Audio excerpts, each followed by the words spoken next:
Hello. Sorry, I had to get a few things done. So yeah, like I'm one of those guys who likes to. I don't automate my tweets, right? So I just type if I'm going on stream, and I know I should get to be a bit more technically savvy and use all the funky little things that everybody uses. They don't seem to work with me very well. Yeah, especially with YouTube, right? So it doesn't do these notifications. I mean, it doesn't do this what do you call it? These automated notifications. So I have to do them. I have to send them out myself. Yeah, how are you guys doing? Hey Seek, how are you? Finally, you're able to catch a live stream. Welcome on, welcome. Yeah, keyboard ASMR. You heard the sounds of my sweet keyboard coming through. James Dunn, how are you? Shout out to Nick Henderson from Scotland. Thank you very much for helping me get the jersey for Dundee United. And yes, my wife's postman is picking it up for me. Yeah, we managed to sort that one out. Apparently it landed on the 6th of January and got stuck somewhere because I don't know. It's strange. Maybe it's the whole environment that we live in today with COVID and stuff. Speaking of which, I just got notified, right, that where we are in Malaysia right now, interstate travel has been chopped. Like 1, 2, 3, 4, 5, 6, 7, 8 states. There will not be, people aren't allowed to move out those states. So that's gonna be new. Yeah. For the states and territories under this movement control order, inter-district travel is not permitted. But for me, I hope the politicians themselves, when they go around, they use this up here as well. Because I've seen pictures of them sitting in cars, 3 or 4 of them, not wearing masks. I don't know. Yeah. We've got our own shit. We've got our own stuff to deal with. I actually yanked my kids out from school today. They're back home again. The twin terrors are in the house. They're tearing the whole house apart. So yeah, that's gonna be fun. And I've got to do all these. Now I've got to make sure that I spend more time with the boys at home now for the next couple of days because they're supposed to be in school. They're supposed to be learning things. So it's gonna affect their development. So I have to spend mornings now with them. Science lessons are walking in the park, which is next to the house. And I'm going to do mathematics lessons with balls. Yeah, so science lessons are easy for me. Math lessons are going to be with footballs. So lots of footballs in the house now. And then we're going to do language lessons as well. So yeah, I've got to come up with all this, Yeah, I can coach people. I have, after all, a coach. So yeah. I'm doing well, man. How are you? Emmanuel Adige. Long time. Hey, thank you for popping in on the stream, man. Yeah, Miguel Policarpo. What travel restrictions between states? No, they lifted Portuguese. They lifted the travel restrictions here. Yeah, this election,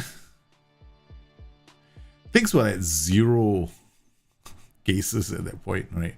And after the election, because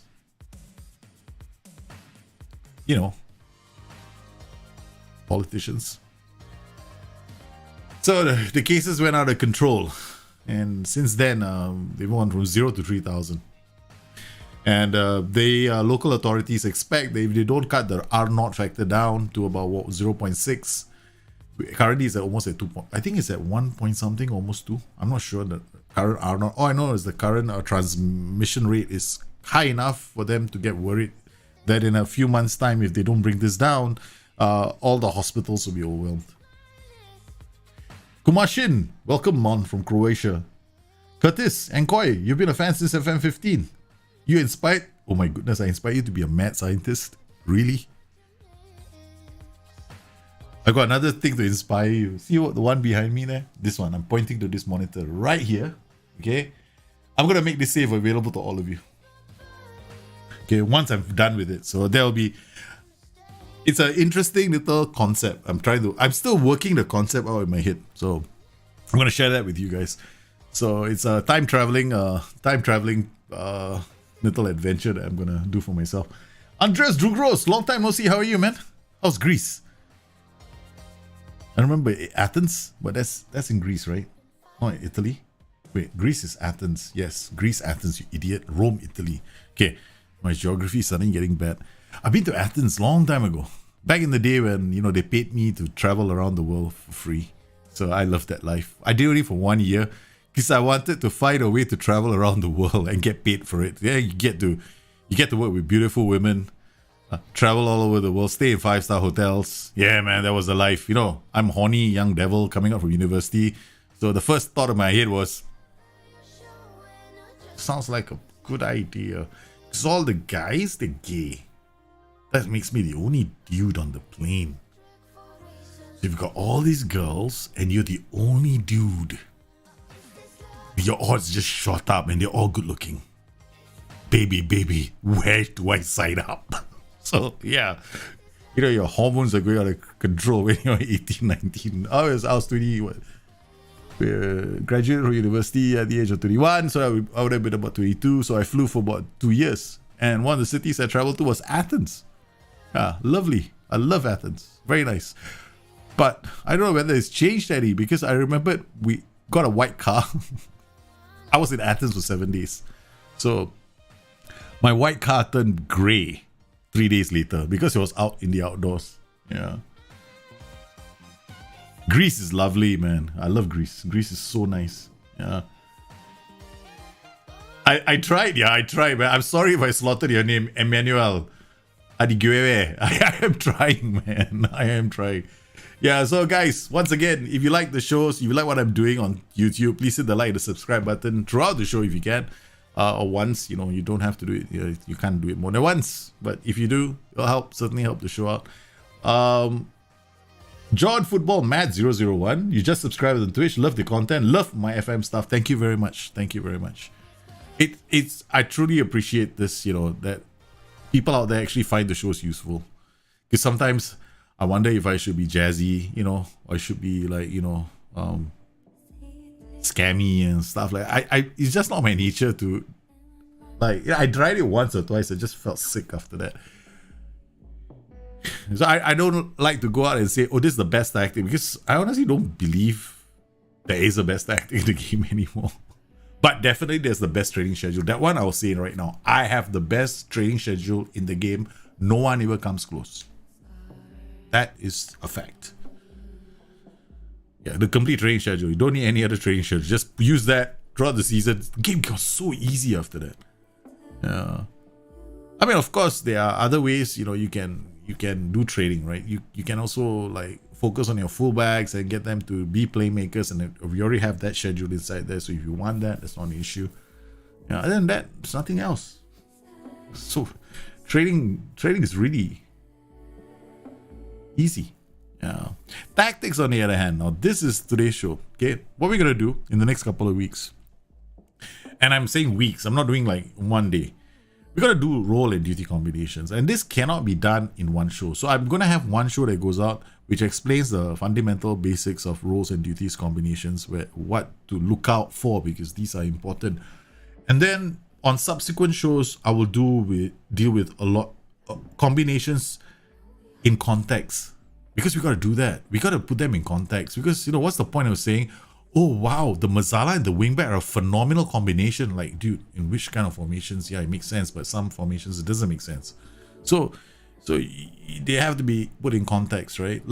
Advanced Forward Target Man is a great combination, but not for a camping tactic.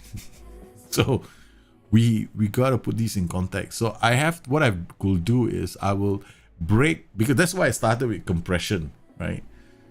And and players. So I will do it in context from compression zones. So for these kind of compressions, these kind of combinations make sense, because you want to achieve this kind of football.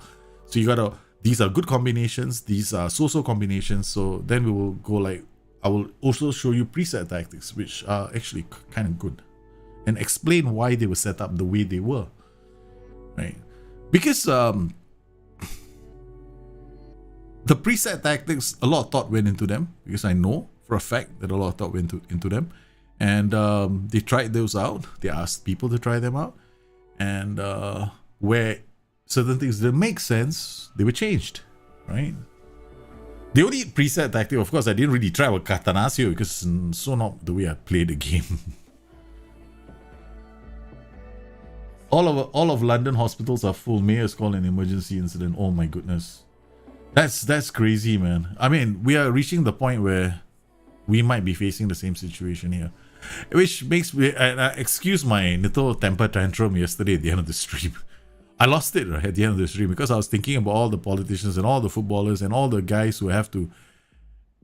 The world of football seems to be revolving around money, and then we've got players out there seeking, I don't know, committing life and limb, all for the sake of that dollar. Huh? Not that they want to. I'm sure they want to go back and spend time with their families. I mean, how long do you think a player can stay in a bubble for without his family next to him? Right, so it explains why some of the players might have bad form. I mean, seriously, if you keep me away from my family for like a few days, I'm already in like, no, I'm like already like this, right? What the... You keep me, I mean, that's what's happening right now for them. How was my weekend? My weekend was quite good. Thanks for asking, Zonza. So far, so good, yeah. Be yourself, that's why we watch you. Thank you, man. No one comes close to anything you do on FM. Thank you, thank you. Lindsay Bestwick. Lindsay. Is that how I pronounce your name, Lindsay? Cloudy Nottingham. Oh yes, my Forest save has to continue very soon. That's for sure. I'm having a lot of fun with Forest as well. But today we're gonna do something before the Kasam Pasha run in Turkey. Does AI use preset tactics? Yes and no. Okay, some will use preset tactics. Some of them are set up for the club itself. Yeah. Where do I live? Well, I'm Singaporean, but currently I live in a state called Sarawak in Malaysia. It's a island called Borneo, right? Full of, there used to be headhunters and cannibals here a long time ago. I mean, I've actually gone to a house where they actually have a tradition of shrinking the heads of their ancestors down to like this much. So I walked in and I saw it. My first trip here, I kind of freaked out when I went into this small little hut. These guys took me. They knew that I was going to react, right? So now, back then I wasn't really YouTubing and doing that stuff. I'm waiting for the CMCO or these MCOs to be lifted so I can do this, and I'll bring my cameras and I'll show you guys what it is because it's crazy, amazingly good. Yeah. Ally, you're at school. Oh, take care, man. Do you have a favorite Swedish player at FM? Henrik Larsson. Yeah.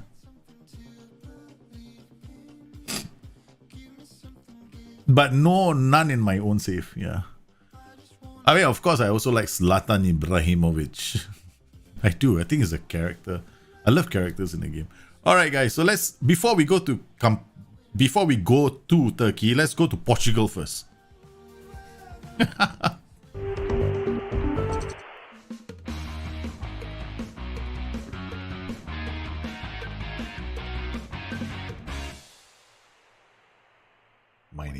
My name is Daljit. Welcome to the show.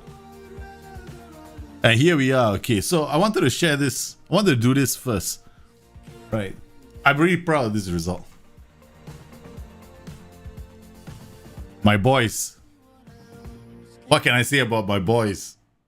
They totally went to Benfica. They completely destroyed Benfica with a strikerless version of my Diablo tactic. Look at the numbers they generated. The playmaker, of course, he only has 6.8. It was basically just a hook in this our tactic here, right? Just acting like a funnel for the rest of the players to move the ball around him. That was his only job. Because that's why I wanted a whole position in this tactic. But let's see if we can see the goals. Oh yes, we can. Larsson's flying header. Okay, let's slow this down. I mean, yeah, we'll go to key highlights is better. Then you can see the link up play. Alright, so let's switch to sideline view so you can get a better view. Alright, there we go. So this is Benfica attacking us. Look at our lineup, right? So we are playing strikerless, so look at where these two strikers are right now. Then they go. I like the block block itself, right? Where we set up the block and then the counter attack. So it's the combination that I like at the moment that we set up. Then of course my corners are, I like short corners, I always have. So we managed to do quite well with our short corner routines. We managed to score early in the 11th minute. I think we just want to watch the goals. Okay, so let's just watch the goals. Okay. Now, where I can, I'll track it back to show you guys what I mean, right? Okay. So this again. Wait, not this. So here we go. Right, okay. Okay, this is them attacking us. Okay. Bang. Intercept. I like the block because this is where I want to win the ball. And again, we do that. One more time. Tabata with a back heel to Pedro. Pedro Goncalves is my other shadow striker. So the two shadow strikers working together. So this is a press high up the pitch. Look at what they do, man. Otamendi. Disastrous play from the back. This is a disastrous mistake from them. Okay, one more time. Okay, we have to track it back, right? I always like to see what happened, how we win the ball or where it started from. This is from the back. See the combination, right? This is what I must see. Okay, so we have like, hey, I'm well, man, Legend Liu. So this formation plays narrow defensively because ideally you want to defend narrow, right? The only reason why the Turkish side is defending wide is because I don't have the players to do. I really have very short players, so ideally I want to do this. So we get this kind of a setup. Look at where the wing back is. So this is the white midfielder. This is the wing back. Look at the positioning they take up. This is the positioning I'm after. When I chose sit narrow for the white midfielder, I actually want them in these positions. Right. So if you look at it from the 2D screen, the combination allows us to get this. So we get a wing back and a white midfielder very close together. Wing back and a white midfielder working well together. Then we've got this guy is the DM. This guy is the playmaker whose only job is to act like a hook. I mean, he's not going to get fantastic ratings. It's because the playmaker as a combination, a playmaker in any tactic, right? If you have like a narrow setup, they attract the ball, right? So, he's already here. So he's definitely going to be around for the pass. We lose the ball, which isn't so bad. Then again, you see this is one of the reasons why, okay, I have so many of these roles in the same tier. Like wingback, white midfielder, they're all close together. When you have a narrow setup and you're attacking like this narrow, and you keep a defensive with narrow setup as well, when you counter press, you win the ball back. So the combination is important here because you don't have too many roles that are vacating positions, right? So I don't have a lot of like attack duties here. So here the wingback then bomb swat gives us the width that we need, and this is the DM, right? Okay, so either the DM or the playmaker that can have dictates tempo or plays killer passes, but he has short simple passes, but he plays this pass.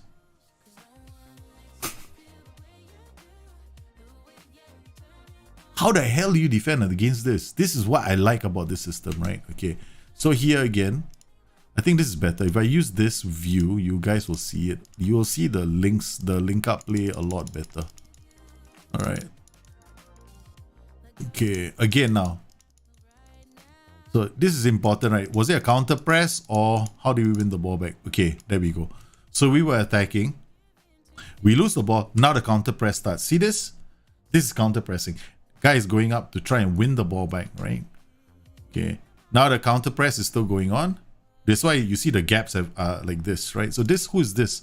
This is my wide midfielder, right? They play the ball. This is the reason why whenever you set up any tactic, right? This is the main reason why I'm not a fan of the offside trap.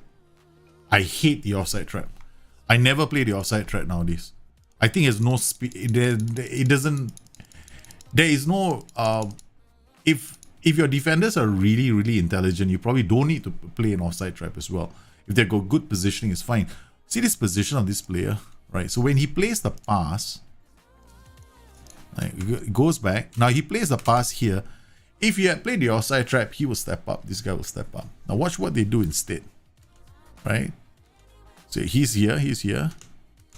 If they play offside trap, they will step up, but they don't. They drop.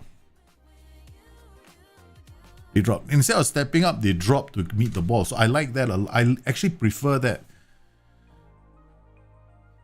I love the combination. See how the white midfielder moved inside, and we have the wing back going wide. And then we have the shadow strikers. These are the two shadow strikers. So this is the reason why I have the shadow strikers on stay wide as well. Watch out what we do, right? So this is the shadow striker. Watch the movement of this guy, right? So he goes here. He picks up the ball, drifts it out. He is now wide. He's staying wide, right? He's staying wide. He's staying wide. That movement of his to stay wide drew one player away. So happy with that. So that was a nice goal.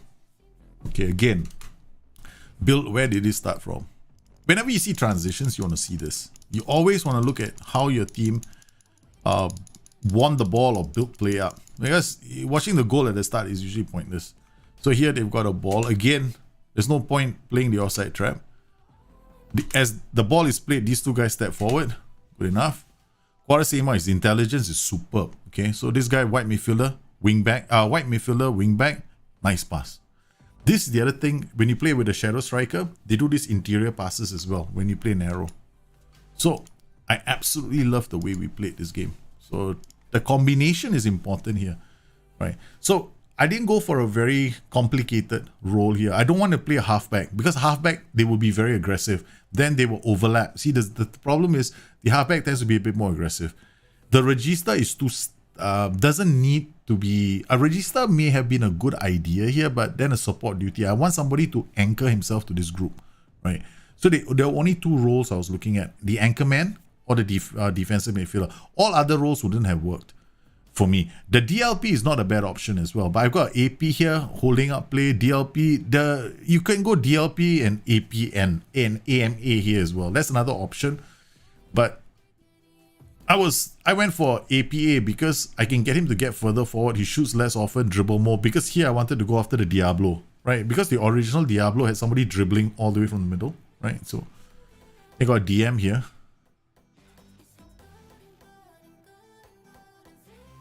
Oh yeah, it is safe for Westerners in Borneo, man. It is safe. It is safe. They have this World Music Festival every year. It's just freaking crazy, man. Yeah, Westerners love coming to Borneo. Like there's so many of us that have come here.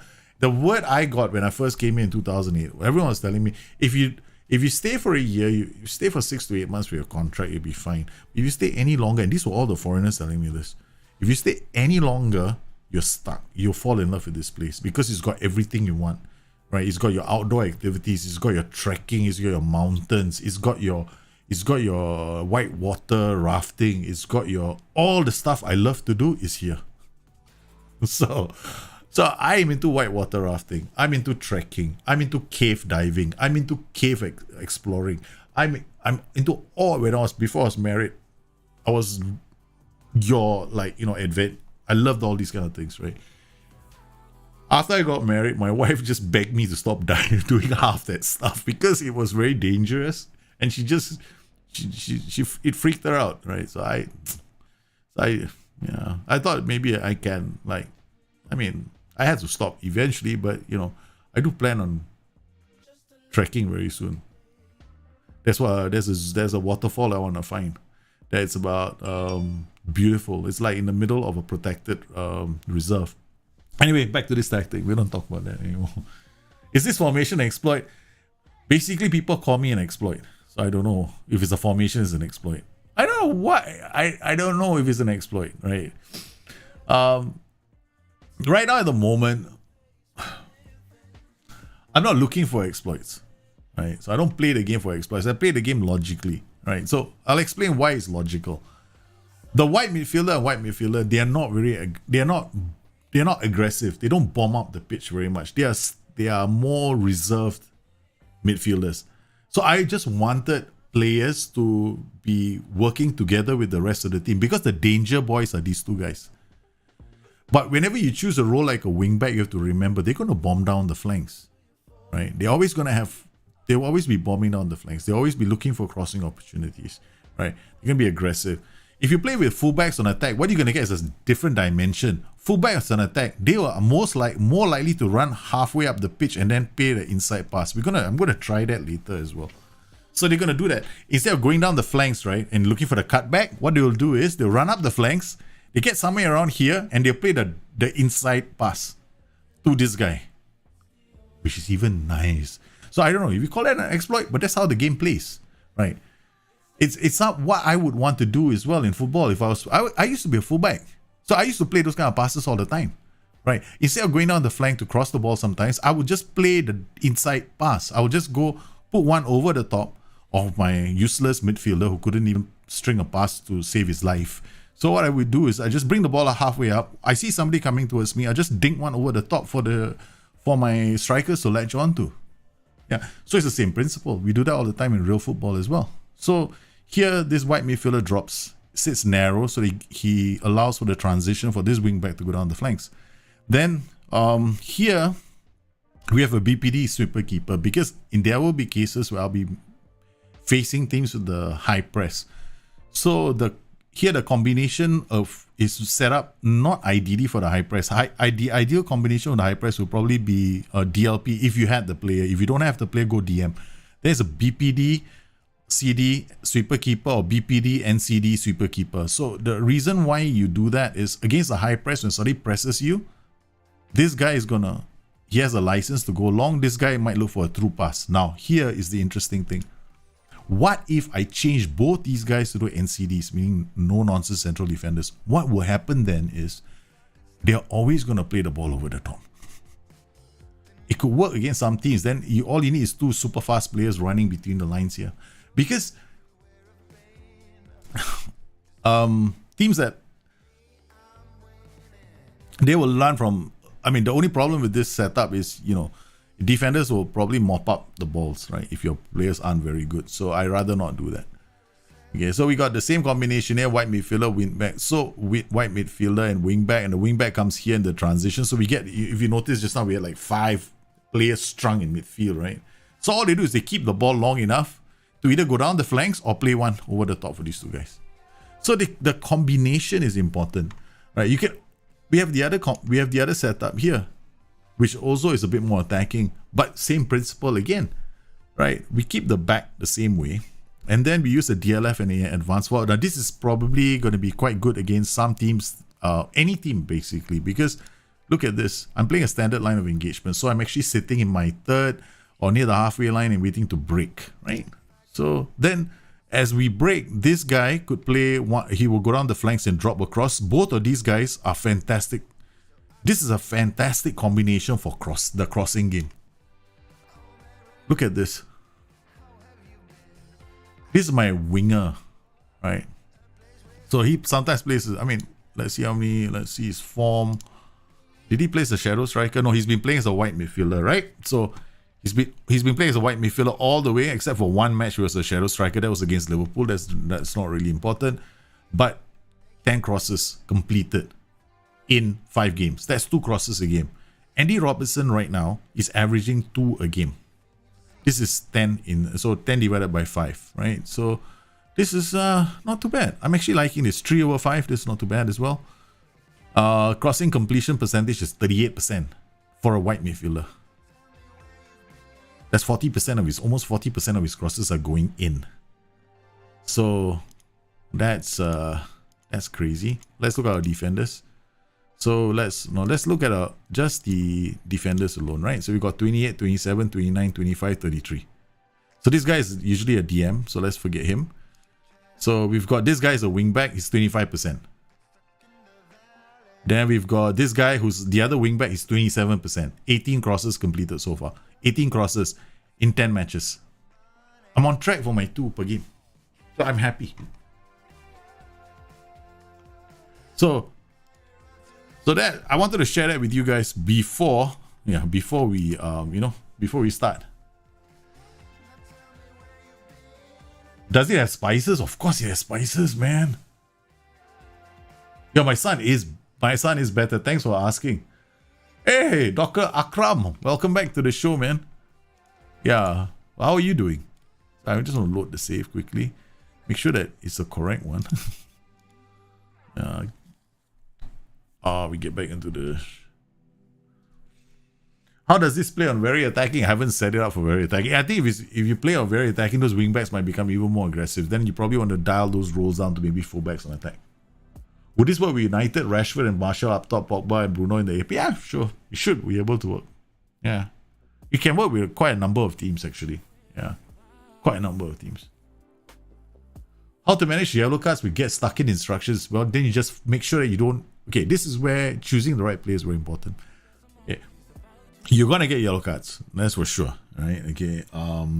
But you don't want to have players who have a competitive streak in them. That's what you want to manage.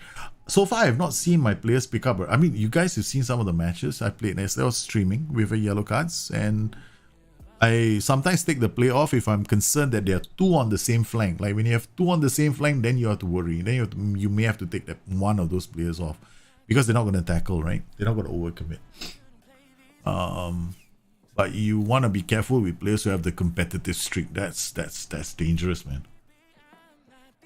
Borneo, yeah, man. You should come, John. If you come to Borneo, if you're into world music, they have this world music. The Rainforest World Music Festival. Let me go and Google that stuff. Okay. Rainforest Music Festival. This is what Hey, come on. Show me some pictures. There we go. This is the Rainforest Music Festival. It's right in the rainforest, and I'm usually here. I'm usually jumping up and down, getting hammered and drunk. Before I was married, I used to go in there with a bottle of vodka, 2 bottles of mineral water, but inside it was vodka. so this is it. This is like in the middle of a rainforest. They've got some pretty decent acts that perform here, and then like this. This is like, oh shish kebabs. Thank you very much for doing that. Okay, so these are like the huts they stay in. I mean, like, yeah, this in this and it have like a park, I guess, over there. But let's see now. So yeah, this is typical. This raining. So if you rain during the Rainforest Music Festival, you do expect it to rain. So yeah, so people come from all over the world. Yeah, and they play all kinds. They play world music. Yeah, so there's no techno stuff inside there. So you got musicians. We've had musicians from Kazakhstan. I mean, seriously, some crazy places. Yeah. So I'm into all this kind of stuff. I once did the last time I went for the Rainforest Music Festival, I only went because my friends were going. I already don't do this kind of things anymore. I used to get hammered, like literally, like, you know, I go there, get like, all I do is drink. Yeah, because the booze is cheap. So this, if you're into music, right? Yeah. So this is what it looks like during the day. It happens in July, but now with COVID and all, right? They have to cancel last year's one, this year's one. So this is the natives that live here, right? This is the Aboriginal, the original man who lives in this territory. Okay, these were the original headhunters. Man, I mean, like, yeah, awesome people. Yeah, they've got they've got these tattoos. It's actually a mark. It's the thing that they do. So look at this. There, but these guys aren't dressed for the occasion. So yeah. Oh yeah, and you love the girls. Yeah. So yeah. So this is like a longhouse. This is at the Rainforest Music Festival. This is a guy, guys. This is not a girl, I think, or is a girl. It could be a guy. I'm not sure. Yeah, so you got to be careful as well, you know, occasionally. I remember I went to a bar and there was this guy. He was so excited. This guy is from Scotland, so he was in the bar having a drink, and I was in the bar as well. And he was really getting close to this person. And so I kind of like was trying to politely tell him that that person was a girl. And I tried. But he didn't want to be disturbed. So I went like, okay, cool. And the hotel is just next to the bar. So it's the Hilton, right? So he went off with the dude. So I went to the bar again the next day. I was hoping to bump into him because I really want to find out what happened. So he was the next day he came up to the bar and I asked him, so were you okay last night? He goes like, yeah, I was so drunk. I don't know, so what was it like? Oh, she was hot. I kept quiet after that. I didn't say anything. He said she. It wasn't a she, it was a he. Okay, so I just kept quiet. I said, oh shit. I'm not gonna, he's on holiday. I'm not gonna ruin his whole holiday by saying something different.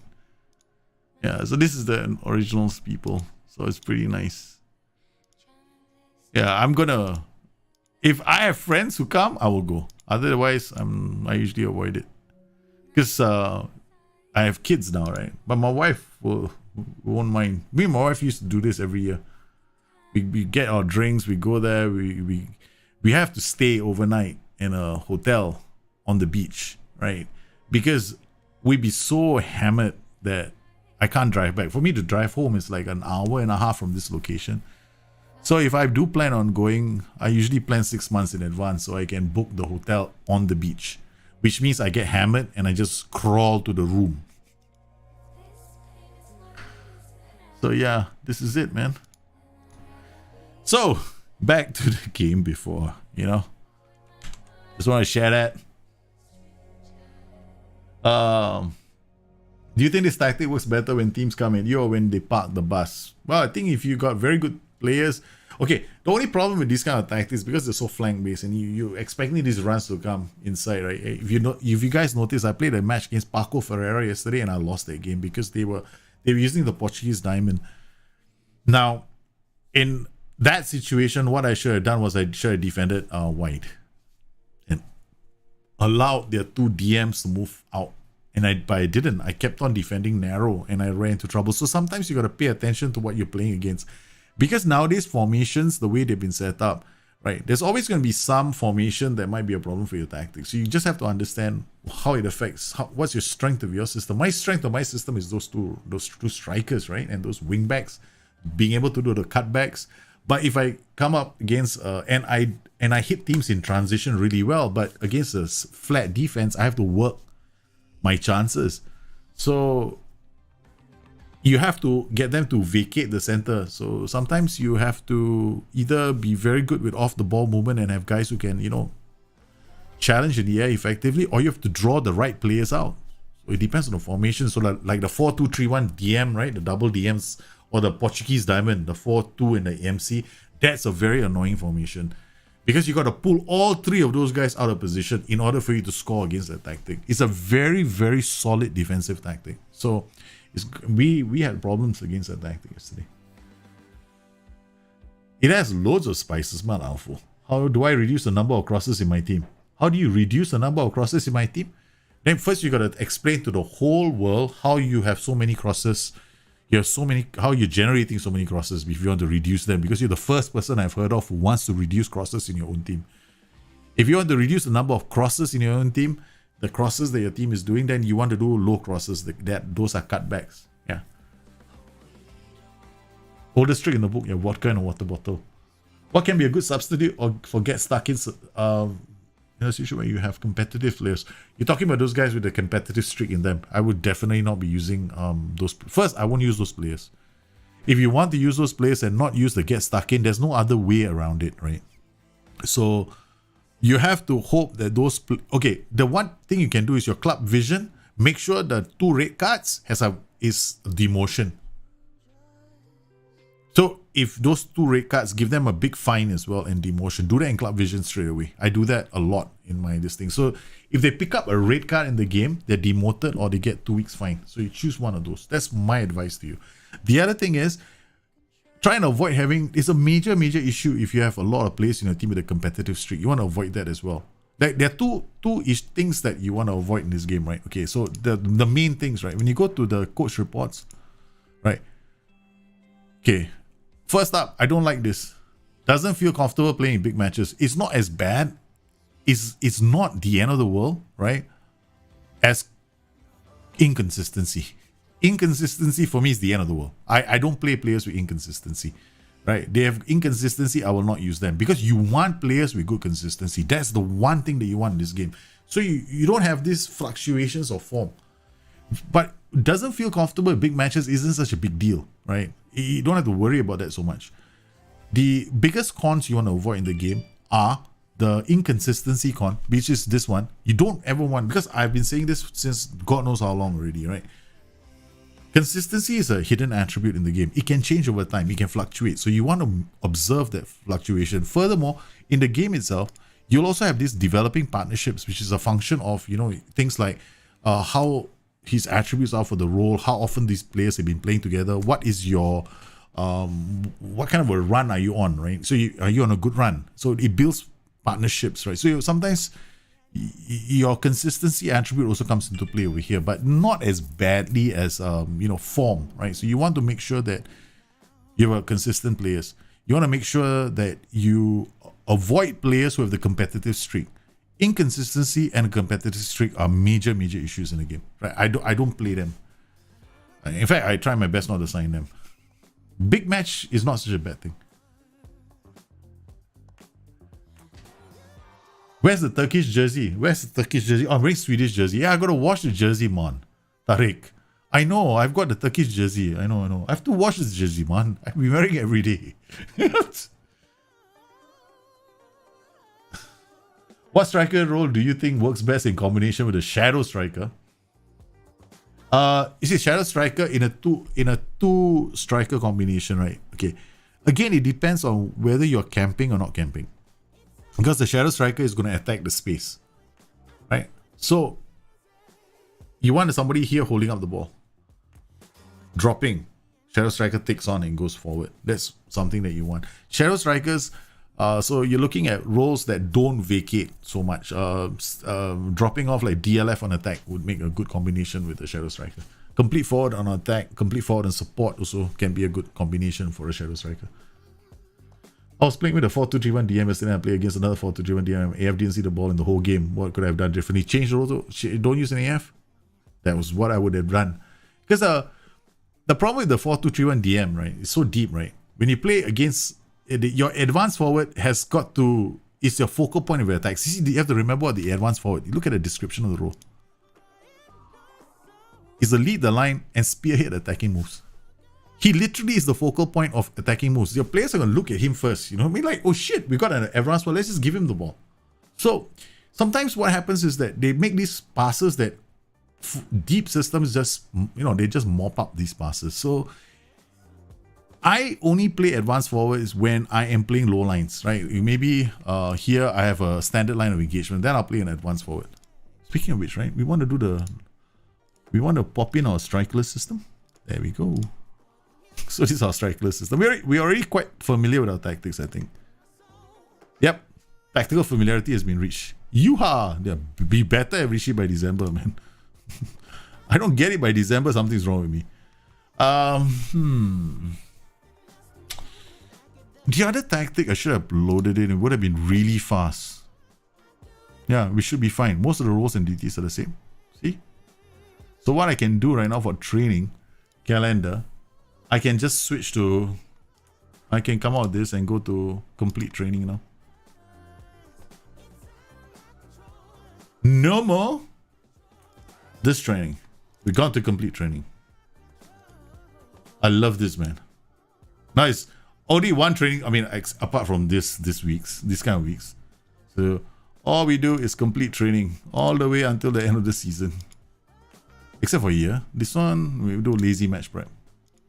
Okay, then we come in here, complete training again. The easiest training schedule in the world. Boom. Done. That's it. Okay. Sorry, I have some more questions here. Oh, John, I'm glad you enjoyed the pictures of the Rainforest Music Festival. As you were trying to implement Diablo, but I was struggling. I tried using a template and made a feature, but it seems that I was not getting anywhere. You got to look at your players. You got to try and understand the system. Yeah. Stay at a hotel on the beach. That sounds terrible. Sounds like a fantastic life, right? Hey, look, the hotels here in euros, right? 40 euros, 50 euros, 5-star hotel on the beach. That's about it, man. 50 euros. That's how you're going to spend.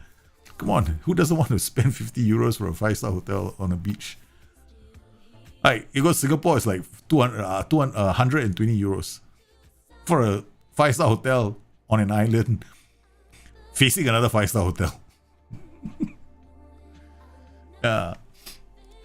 This tactic is different. I mean, like, like I said, like, Depends on the players. Depends on the. Ultimately, it will depend on the manager himself, right? The guy who's playing the tactic.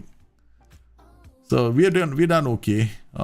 We've beaten, like, I'll show you the formations, right? We're gonna customize the view. Like I said before, you gotta look at footballing intelligence. Like when I choose my players to play the games, I'm always paying attention to the players I have picked. Yeah. And I'm always looking at finding the right kind of players for my team. Yeah. You've been wearing my Schalke jersey for 2 weeks, no wash. I've been training every 2 days. I've been surfing every 2 days. Imagine sweat, but I love Schalke. Man, can't fault your love, man. Well done. I got a wife who will kill me if I do that. You're not married, obviously. There's interest in, well, maybe worth. Yeah, let's get started. Okay. What have we got? 20-year-old midfielder, that's not too bad. Looking at, has plenty of room to develop his anticipation skills.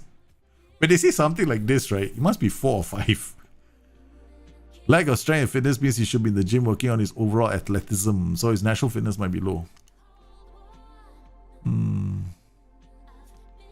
This is kind of sad. Let's judging ability and judging. So this guy is fine. Yeah. Nah, I wouldn't. I mean, like, looking at his determination, it's a central midfielder role. There's so much I got to do just to develop this guy. Off the ball is 4, forget it. Okay, he's currently a free agent. Scout report. Tendency not to put. Okay, marking is not. That's the balance, composure. This is good. Enjoys big matches. So consistency. I like this. 29 years old. Plays in this position. Passing 15, 11. He's 29 years old. Discard. 18-year-old midfielder. Scouting report. Scout this player. Acknowledge. Scout the player. Acknowledge. What's the point of coming to me and telling me all this and I don't have any other information? Scout the player. Why give me all this kind of information? You know how annoying it is? Just for me to click the game? Thank you very much. Typically is the average budget for the whole league. Just remember that. Why we use LZB training is when you have heavy week. Yeah, when I have 2 matches, I just going for match preparation before the big game. So I don't get injuries. B, I get match bonuses for those games. Furthermore, you have to remember match preparation, attacking movement, defense. Okay, attacking movement, defensive shape, right? Those match preparation activities and match practice, all 3 still work on roles. Then you got set piece, also works on attributes, 3 attributes at least. So yeah, I still think it's the best thing to do. And let's look for what we're looking for: advanced playmaker, right? So duration, priority. I think this is intelligence off the ball. Yeah. We want somebody who's 26 years old. Focus. Sweeper, keeper, first team.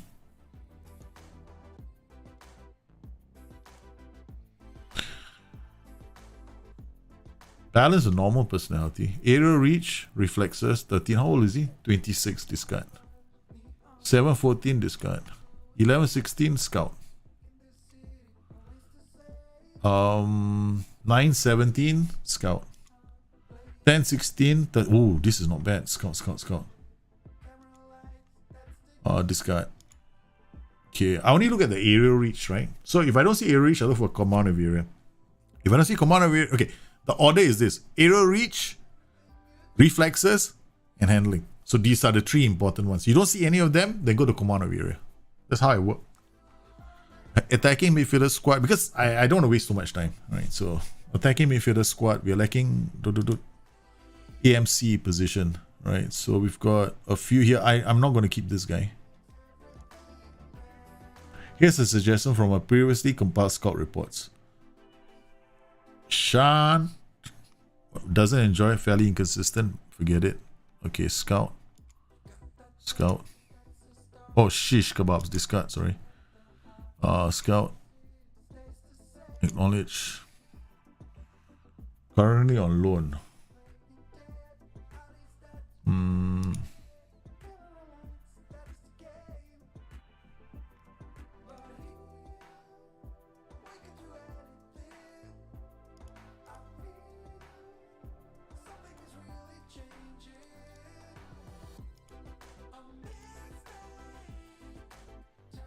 My shish. What a waste. I shouldn't be looking at those 30-year-old players.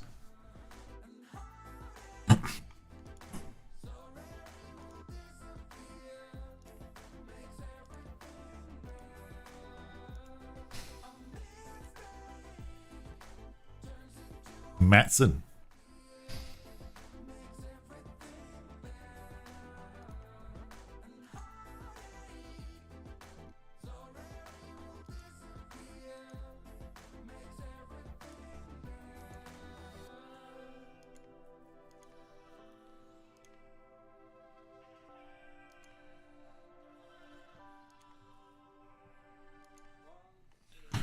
That's done.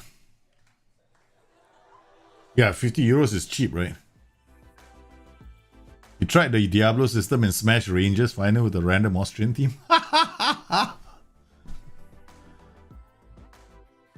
Where would I use LZP training, Jimmy? 2 matches a week, 3 matches a week, that kind of thing. Yeah.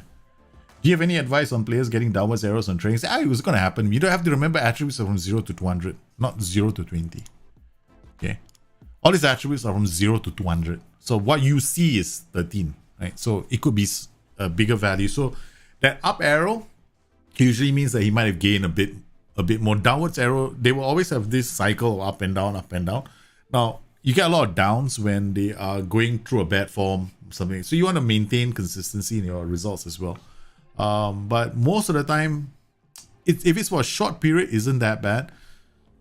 Look up, maybe it's an injury, maybe it's not. But you want to be consistent with your results and your performances with the player as well. So that's how you manage the downward arrow thing.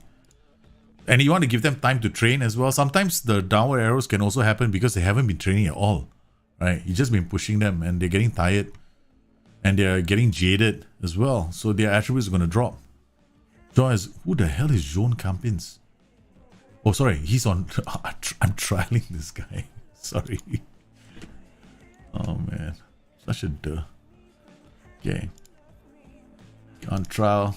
Oh, this guy looking quite good. Decrease the transfer revenue retained. So here we are. Okay, quick look at where we are sitting. Kashim Pasha. We are 5 points behind Trabzonspor. Okay. Some pretty decent results, I guess. We beat this team. I don't know who they are. Can't pronounce their name. 4-0. So far, so good. Hozik has been scoring a few goals for us as well. So he's got 7 goals in 10 appearances. Doing quite well. And then we beat this team, whoever they are, 3-1.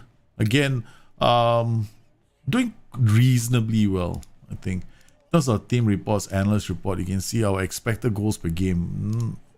I mean, let's go here. We'll see this one. Okay, so we're getting like...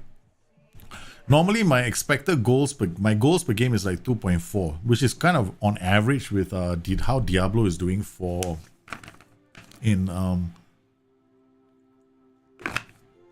Portugal. It's about 2.4 as well, but the expected goals is much higher in Portugal. In Portugal, my expected goals is more than 2, right? So here, this expected goals could be due to the fact that my players aren't very good at creating those chances in the final third. So yeah, quality of players plays a factor here then. Daylight robbery, the hotel, 50 euro. Yeah, for 5-star hotel on the beach, man. You guys come down. The booze, I'll tell you how much a bottle of beer here is. The first time I landed here, I couldn't believe how cheap the beer was. On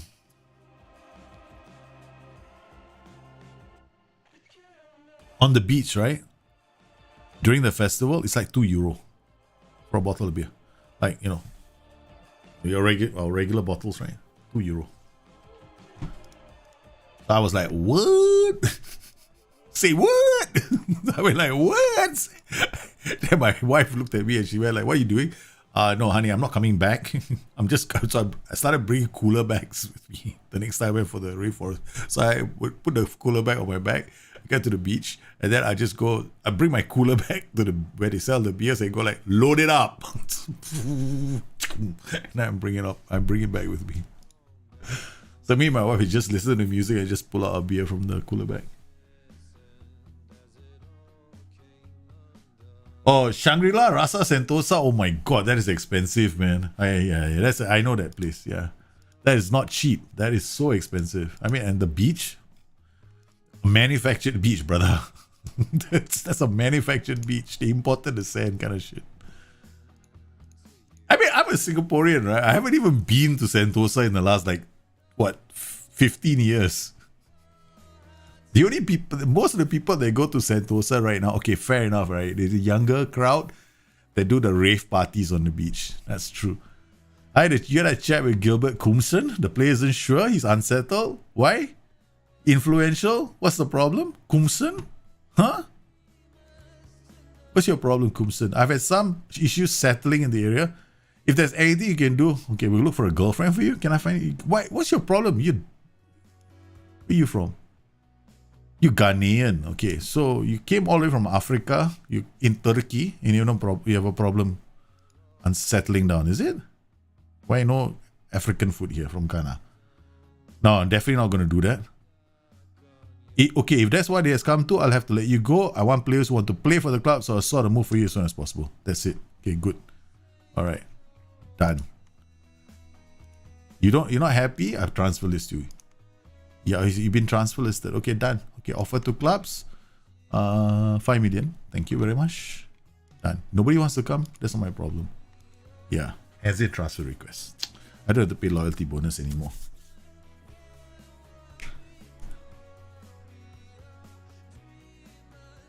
What's your advice for a 4-4-2 diamond with central midfielders, Carreros or Mazalas? Okay, this is another one about those role combinations, right? Okay, guys. Now, wait, hold on. My computer's gone. Possessed. Obsessed. What's wrong with me? Okay, let's look at wing play, right? There should be a 4-4-2 in wing play. There we go. All right. Okay, you're asking about Mazala and Carrello, right? How does this impact? Now you have to remember one thing. Whenever you create any tactics, there is a PI that you are very interested in paying attention to. It's called a whole position PI. Now, a whole position PI means that players can play off him, right? So he works very well in combination with other roles. Now, when you have a role that holds his position, other roles can go past him. Now, the Mazala and the Carrello, they're slightly different. They have stay wider and roam from position for the Mazala, and therefore the Carrello is just stay wider. What this does is it encourages them to move slightly further off, right, to support the play of maybe a winger or a fullback that might be overlapping. While it is good, and I don't deny that it can be used in certain setups, because I have been one of those crazy guys that's actually played a Carrello in a 4-2-3-1. The challenge of playing a Carrello and a Mazala boils down to your player at the end of the day. Because when he decides to go up and support the flanks, he leaves a gap behind. So you have to make sure that you have found the right player. If he's the kind of player that's going to lose the ball, you find that he's doing a transition, he loses the ball, then that could be a bad move, because you also tend to lose the ball in a very dangerous area, leaving a big gap, big space in the middle. So if you want to use a Carrello, all right, or a Mazala, you got to make sure that the Mazala and Carrello can keep the ball. Now, how does this impact the choice of the wingback? Now, if you play with a wingback who's aggressive, the wingback is probably going to be very high at the pitch. Then you have a side midfielder. What's he going to do? Right? So you got a Mazala is on the left. Then you got a wingback is also on the left. And then you got a winger that's also on the left. So you got three guys who are probably going to be around here. Not many passing options, because they're all going to be so aggressive, right? So either the wingback overlaps and gets down the pitch with... if he overlaps and goes down the flanks, then you might have the guy doing the overlap, which is be very nice. Then you got to think about the role combination. So then I would go Mazala, white midfielder, wing back. Right, all the white midfielder does is sits narrow, and then this Mazala might come up here and work with the wing back. But what does that really do for your tactic? That's what you got to ask yourself. Does it create any dynamic? Because now, who's going to do your crossing? Your wing back is probably going to be isolated, right, half the time. So he's going to play the ball back to the white midfielder. So you are going to need a white midfielder that's very, very good at keeping the ball, very good at winning the ball back. Then you need a Mazala, and you can't really put him on support. Then you got to put him on attack, because now you don't want him to end up in the same space with the wing back, the white midfielder, because they all be there. right? So this is what I mean by when you think about combinations, you got to be thinking about, okay, if they go into the space, it could be a great thing for you to keep the ball, but it may not do you any good if they can't do anything with the ball, right? So this is what you have to pay attention to. So it's more like for me, I sometimes, if I want a wing back to overlap, then sometimes I play a rather reticent role. If I don't use the overlap instructions, I go wing on support, wide midfield on support. Then this role becomes, this role can be an anchor. So I'll always look for something that, if my wing back is very, very good and this guy can support play, that if I go wide midfielder, wing back does the overlap, this role can actually be a bit, he can roam. That's not a problem. Like box-to-box midfielder can roam. Or he can be attacking the center. But if he goes down the flanks, like a Mazzala, then you're going to have to think about, you're going to be challenged a bit more. Right? Which is one of the reasons if I don't do the Mazzala and the wide midfielder, or I go Mazzala this way on attack, and I put an inverted wing back here. So the inverted wing back actually comes here. So it covers the space in front of these two, right? So that the Mazzala now, if he goes here, it doesn't really matter to me anymore, right? Then I could even go inverted wing back, wide playmaker. Now Mazzala on attack, wide playmaker. But then what I get now is I get a very different combination. Then I've got to think about, oh God, these guys, all they're going to be good for is hitting one over the top. So your options are really dependent on how you use the players you have and the kind of movement you want to create in a tactic. You think the downward string errors were due to bad form? Oh no, it's not down to no, not due to bad form. No. It can be anything, man. When's the discount coming on the FM21 price? I don't know, man. Probably next month, I think. They'll probably give a discount. I think mine is at 20% off at the moment from Fanatical. You apply Diablo and Leipzig thing, win Champions League and Bundesliga. Really? Wow. I play with Shadow Striker in a 4-3-3. I use a halfback and a centre mid. What would be a good role for the third midfielder? I play a Shadow Striker in a 4-3-3. 4-3-3. That means strikeless, is it? I don't understand. I mean, it's a strikeless. Then use a halfback and a centre mid on attack. Wow. That's aggressive. Halfback, centre mid on attack. Then you want an anchor in that setup. I would recommend a DLP on support. Aran Chibia. I'll go with it. DLP on support because you've got this halfback is very aggressive. You got center mid attacking the space, right? So what you want is somebody anchoring that side, like a DLP.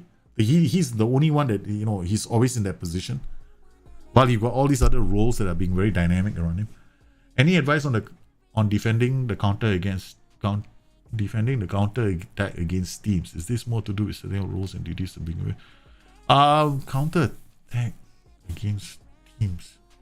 So you've got a lot of counter attack that you're facing a lot of if you're facing a lot of counter attacks, then you've got to look at why you are generating those. Because if you are the kind of team that has to deal with a lot of counter attacks, it means that your final third transition needs to be fixed. Your attacking transitions need to be addressed, not your counter attacks. Because you're going to face some counter attacks in the game. You can't just shut all of them up. So if you have a lot of counter attacks, then you have to ask yourself, why are you losing the ball where you're losing the ball? Fix that instead. Then you have less counter attacks to worry about. Thanks for referring to a 4-1-2-1-2. Diamond. Okay, the Mazzala Carrillo question. Oh, okay. I need an Anchorman and 2 Carrillos with complete wingers and MC. Is that... Oh, that's good. Not too bad. You're playing 2 Carrillos and Anchorman. Okay, Anchorman is going to be very, very close to your backline, right? So you may want to play with a DM. That's all. 2 Carrillos is quite good. I like the 2 Carrillos because they don't roam. Then they just act as a shuttle. The guys on the flanks are going to be wingbacks all the way, right? You can put them as wingbacks. Carrillos come out to support. You got DM on defense. Don't use Anchorman because Anchorman will be too close to your backline. So you want to use like a DM. Then you've got your wingbacks bombing up. Then you got a Carrillos, and then up top you can use an MC, AMC. You can use a Shadow Striker. Yeah, you can use a lot of roles in the MC role. All right, so we've done the thing. Now let's look. No offers of Kumsen. Too bad for you, man. Oh man, that was a lot of questions. Thanks for asking. Always happy to help you guys out. Most of you gotta, another thing as well, if you play on, I like to play on commentary mode, right? But I play on commentary mode once I know my tactic. But I would advise people to try and understand transitions. Usually you start with comprehensive highlights. I know it's a pain in the ass, but after a while, once you understand them, you can dial it down to extended highlights and comprehensive. Extended and commentary mode. Key highlights. Oliver Stephenson, centre back. He's what, 18 years old? I don't see a lot of upside to this guy. I mean, like, okay, he's... For an 18-year-old boy, right, his physicals are these are natural attributes that have improved at the age of young age. But the rest of the attributes, just maybe it's the facilities he was trading in.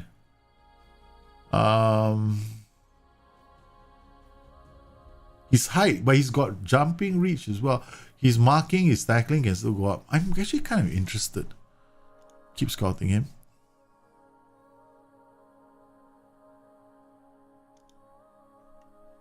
Lack of composure. Okay, acknowledge. I know he's got that lack of composure can improve over time. 17-year-old winger. Ooh la la. 2.4. I can't afford 2.4, man. Thank you for telling me about the estimated cost. 925. I can't afford all these. I just put them on the short list and then keep scouting.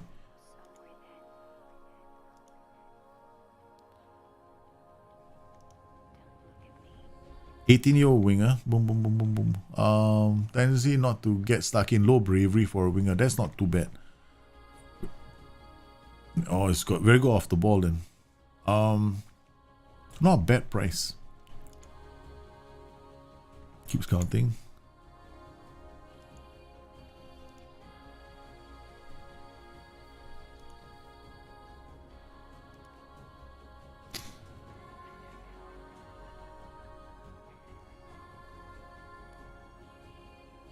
Jumping range can be a good target, man. Don't want to sell. We just scout him.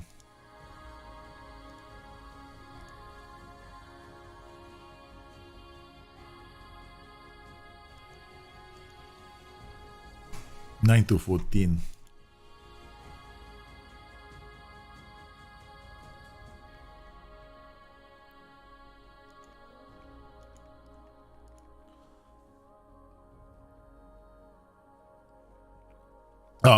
I'm not a god amongst men. Okay, thanks, but no thanks.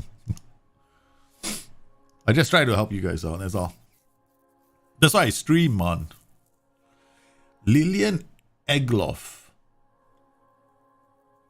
So expensive. I'm not gonna pay 3.4 million for anybody.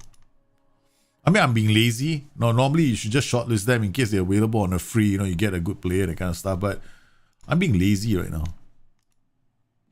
I got 2 C's in this save. Oh, in case you guys are wondering about this save, right? Oh yeah, I forgot to share this save with you and tell you exactly what's going on in the save. So here we go.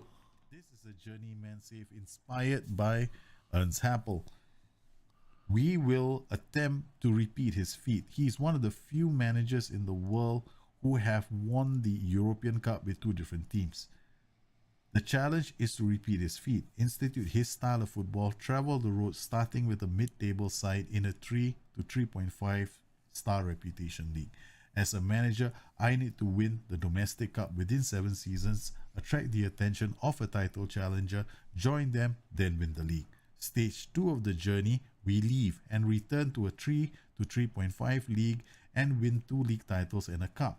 In stage 3, which can be done at the same club, we have to win 3 titles, 2 cups and a super cup. At any point during stage 2 to stage 4, we need to win a Champions League trophy with a team that has a reputation of 3 to 3.5 stars. The final stage of the challenge, we move to one of the clubs in the top 4 leagues and look at winning 2 league titles, 1 cup and 1 Champions League. So here we are.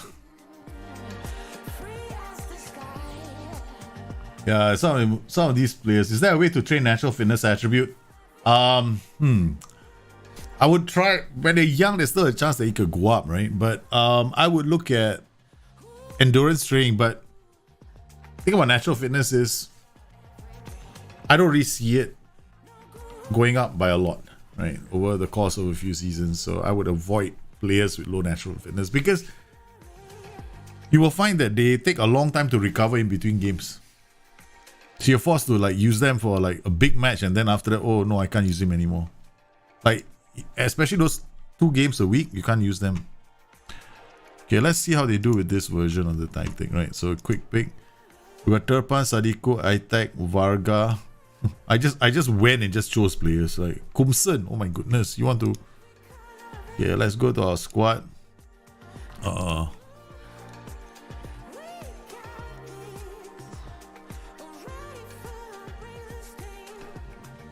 I got this guy is on trial. All right, so now let's see who's gonna be playing. I'm not gonna use Kumsen anymore. So I'm sorry, you going.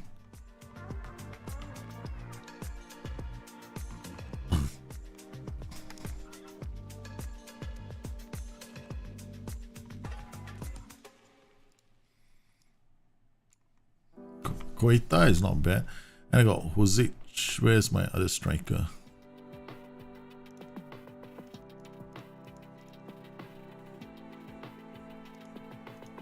There we go. Amin Hozic. This guy's on loan though. One thing about me is this, right? I prefer playing my own players. I don't like to play loan players.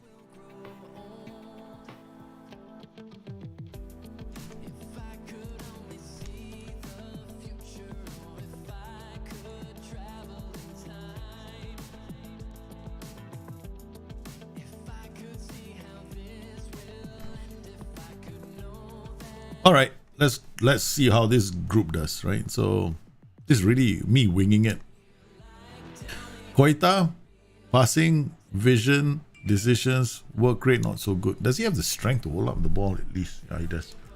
This guy, he's not very fast, so he's not really going to break through, but I want to see how they do. What a way to find out.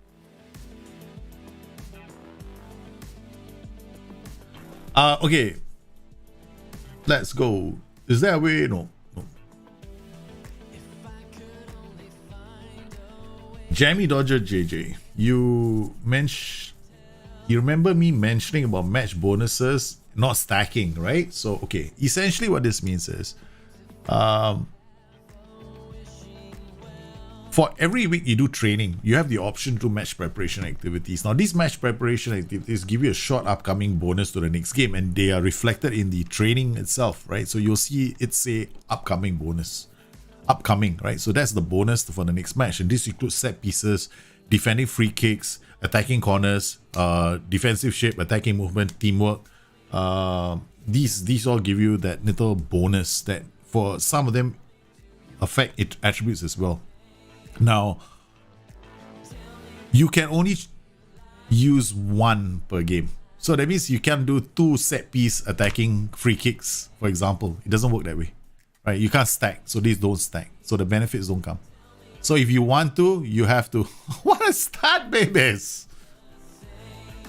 What a way to begin the game. So while we explain, the boys go and score goals for us, eh? Yeah, so they don't stack. So that's what you have to bear in mind. What the bloody hell is going on, boys? Hey, we have to pay attention to our boys. Shout. Fire them up. As we all know, my boys are really short. And I'm on commentary. I'm on commentary mode. No wonder. I play commentary mode, right? Sometimes. Once I have a tactic that I'm comfortable with nowadays, I just play commentary mode.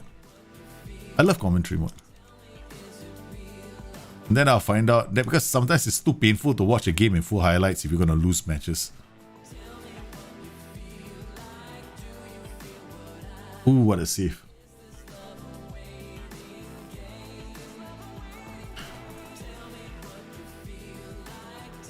I was looking at the chat and then I saw the thing flash. That's it.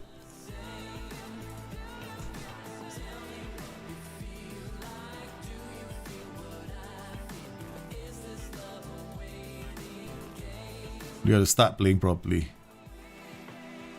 I'm 2-1 down. I don't want to have a defeat now, man. As more, I've already chosen my strikers. This guy has not been pushed forward as a striker. DLF on support. Hopefully he does the thing.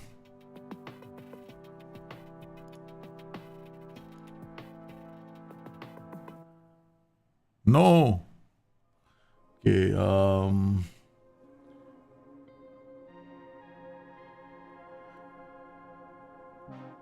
Getting a lot of draws. Yeah. Do you have players who are fast?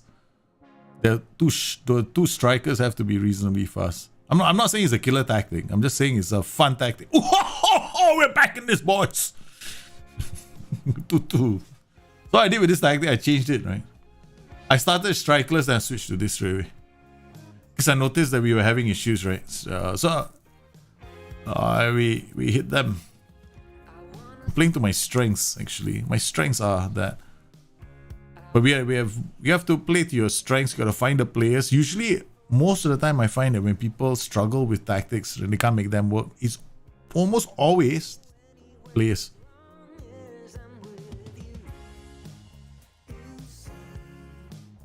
Come on, boys. Is there bravery? Yeah, there is. Aerial. Individual training focus aerial. That's what I do for players with low bravery. I get them to work on aerial. That improves their bravery.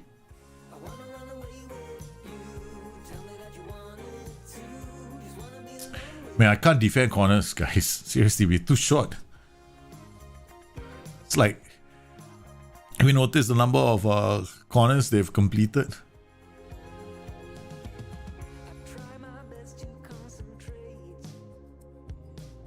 Nice. Ooh.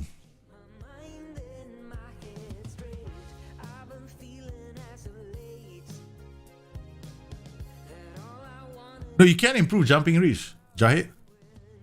Strength training improves jumping reach. Yeah. There's a limit to how much that, and strength also can improve in the game.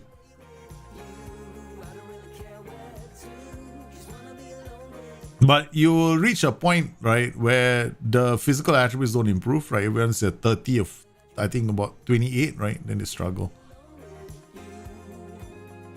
Come on. Oh, straight into the hands of the keeper.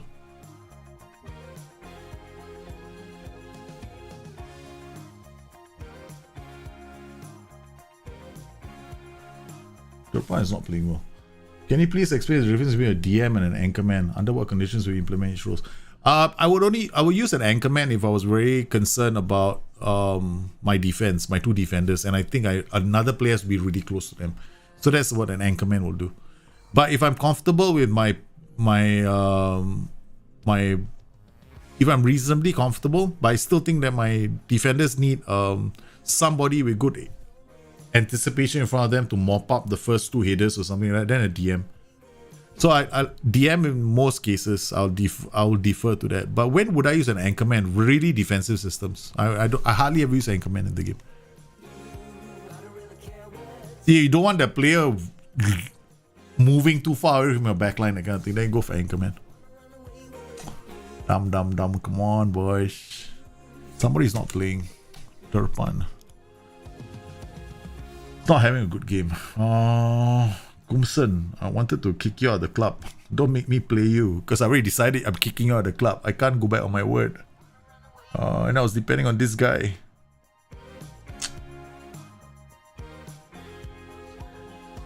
Okay, Alan Carriers, you have a chance to prove yourself. No, Gumson, no way. Actually, he's good. No. He's actually quite good. I just have this problem with him right now. I've just let my personal dislike for certain things he said affect me. Yeah. So how do I do this? Cancer called me today. Is it gonna take your loved ones away? It's time their minds don't live here anymore. They've been sold, raped, torn, now old. I'm getting. Don't make me regret. Well, I already decided he's going. So what do I do now? I need a player. I need somebody else playing here. He's not playing well at all. See, he's gonna get himself sent off.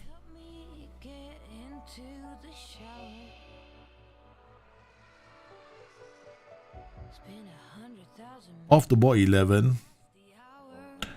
Bravery 13. Okay, we're gonna. Is this the guy? Yeah, we're gonna. You coming on? This burnout. Hey, tango de la muerte. Now two's a crowd. Drew and Lilton. Hey man, how are you? Did we score a goal? Did we just score a goal? Fast yet slow. Varga, what a ball for Koita. Boom! Surf the void on a blood. I'll see you later when the flash floods come. I'll see you later when them pie. Come on, boys. Gonna steer away now. Okay. Take a turn around death. Worry less, no more no. Sadiku, I like him. Janvier, only because sounds like my wife. I'm on iTag. You can smash it from there. You have started a new challenge, ATR Rafaela. Oh, that's a great challenge, man. Argentinian second league. Second tier, right? You think I think I've always expect too much from my team. I'm 6th with Leeds currently, but always want to be higher. You should be higher with Leeds. But Leeds in real life, right? What happened to them against Crawley? That was like surprise, surprise.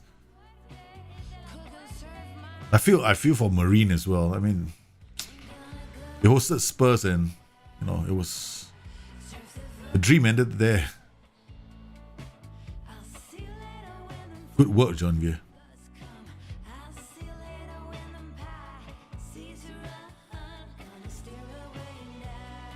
Nice, nice, nice. I was hoping for a goal.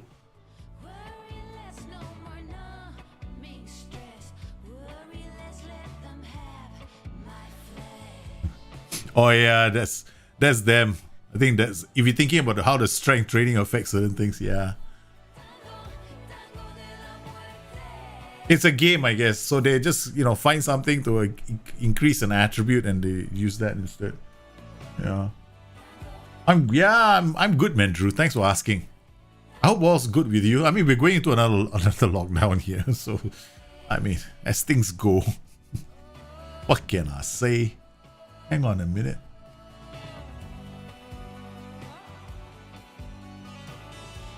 Could have sworn I just heard my wife come home, but that's a bit surprising. Unless she's come home with my Dundee United jersey. Because her postman boyfriend is gonna pick up my Dundee United jersey for me. Okay, there we go. Read the game. I think we should slow this thing down, right? It's a bit too fast for you guys. You're loving it, Chigo? Yeah, have fun, man. I always recommend that you take the tactic and you make slight tweaks to it because you're probably gonna need to make a few tweaks.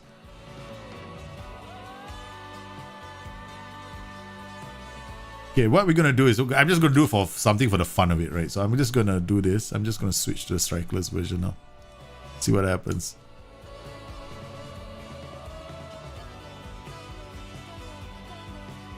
The other option with this tactic is go fullback attack instead of wingback attack, which is another good option.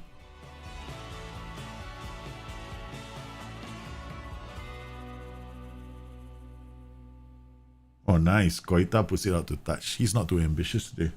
Shashwan Singh Mehta, how are you, Sardarji?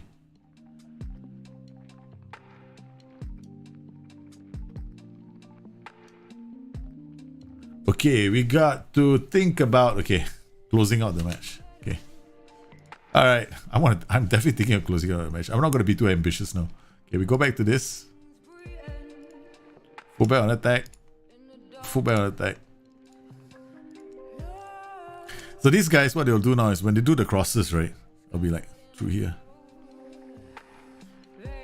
Counter press? Maybe not. I just want to regroup because this has been one of those crazy matches.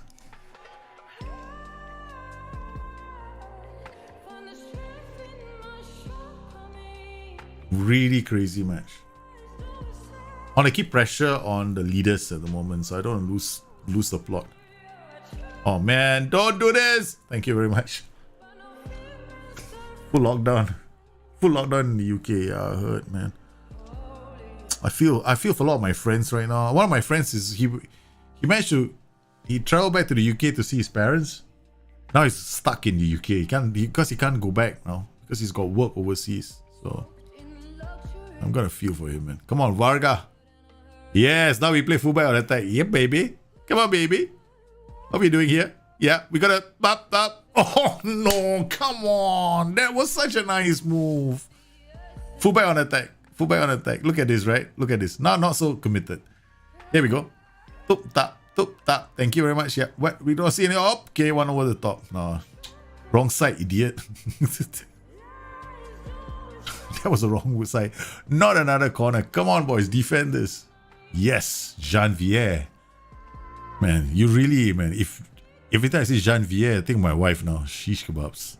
Never thought this day would happen. I turn on a game and every time I see a name, I think of my wife. Adadi. Varga out down the line. It's Wallace. Back to Herrera. Herrera plays it forward and he cannot get it away. We're closing it up. What a match. We played really badly in this game, boy. But somehow or another, we managed to get a 3-2 win with some phenomenal goals. Because every time I turned away to chat with you guys, they scored a goal. So I had to pay attention to them for the last, few minutes. But look at this, man. Koita with a hat-trick. Okay, you played very well today. Why can't you perform like that every match? Is my assistant manager on drugs? That's it. I don't see that. That was a sensational turnaround. We went down. Oh, the game is over. No, no, I don't see that. We went down. I had to make some changes. That's true. Foida's strike gave you an early lead. Did you feel it would be a good day for your side when you saw that one going? Of course I did. I already thought the game was won at that point. That wasn't too bad, right? Let's see the other results. Other results. Okay, Basak Shahir lost, man. Fenerbahce 1-0 over Galatasaray. Oh, this is sweet. Yeah. What about Transport? What about the league leaders? Have they played yet? No, they haven't played yet. Oh, they have played, I think. Trabzonspor. I don't see them. Oh, we're keeping the pressure on them. 2 points behind the leaders. 2 points behind the leaders.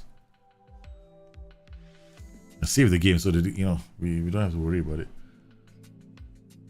Looking at the town and football stadium has helped with the immersion. Okay, cool. Full lockdown here in the UK. I know a Ronaldo transformation is rare in football. Yeah, it's almost impossible, man. It's almost impossible.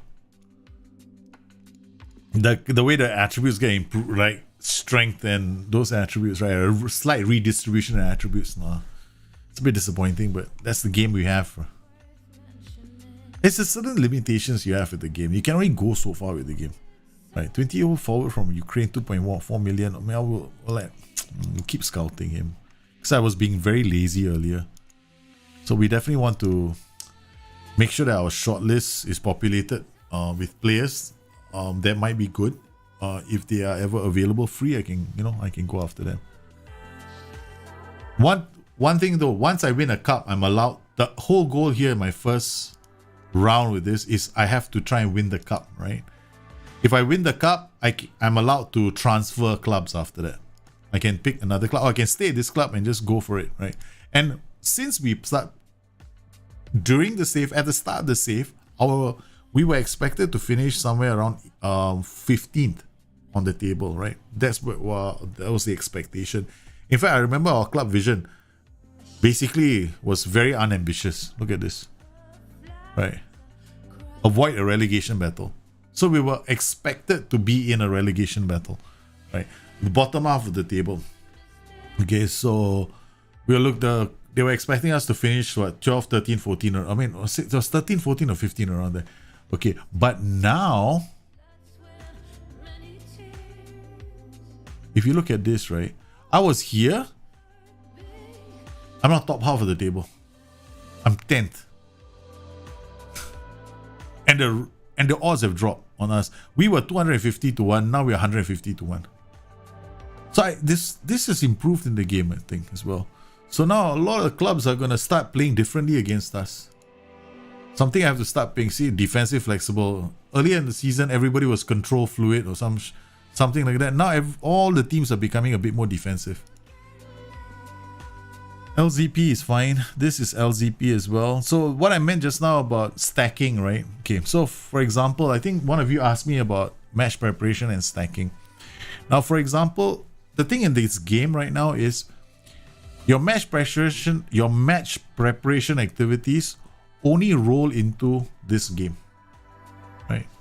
So these match preparation activities do not roll into this game. Only these do. 1, 2, 3, 4, 5, right? Okay. So if I were to do, for example, defend corner, defend corner, defend corner, the game only records one defend corner. This one defend corner, because only one defend corner is going to roll into this game. So you don't get a stacking in bonuses, because this has a bonus. See this? Upcoming match bonus. This is actually a bonus. So people think it's nothing, but they give you a small boost towards the attributes for like defending corners, right? So your attributes, heading, marking, it works on these attributes: heading, marking, anticipation, concentration, positioning. So you definitely want to use this during periods of this, like a lot of matches, because don't forget, you still work on attributes. So these are attributes they're working on: heading, marking, anticipation, concentration, positioning. This works on roles, individual roles. Right, so the reason why I'm a big fan of just going to your squad and choosing specific roles for your team to train in. I don't even know whether we've done it for this team. Right, so you come in here. So if you choose DL playing position, it's generic. That means I don't like. I think this is probably, I don't like you doing this. This literally tells the game you don't know what you're doing. Okay. When you do this, it will train any one of these roles in your game. So it's very generic. So it's a generic development. So because you're generic, the game goes, okay, so we may have X number of attributes. We'll give you this attribute. We'll give you that attribute. We'll give you this attribute. I rather be very focused on what I want. So here in this particular case, I want him to be a fullback on support. So now I know these are the attributes that are going to be worked on in his individual role session. So this is significant, right? So I also had him on quickness, so you can see this is already improving. Because quickness works on pace and acceleration, right? So these two are already improving right now. So something that you want to understand about match preparation activities. Actually, fullback on attack isn't bad, man. But when fullbacks on attack, they will try and, if you've got good fullbacks, right, they will be able to play between the lines when they do that pass, that between the wide midfielder and the striker. And they're actually more deadly than the wing back on attack if you have the right players, especially against teams that are attacking you. They give you a lot of space, right? So yeah. Not really a Sardaji, but okay. Okay. Kumsen move delayed due to work permit. Very good, sir. I want my 4 million. I don't care what your value is, Kumsen. You're a bloody idiot. Comes into the club, has a problem with me, right? In pre-season, he said I was giving the wrong team talk. I got so angry, I just refused to play him after that. This is where I take my immersion to nowadays. I mean, like, bloody hell, it's only a pre-season friendly. You're gonna take offense with what I say? Get the hell out of here, man. I'm not playing you anymore.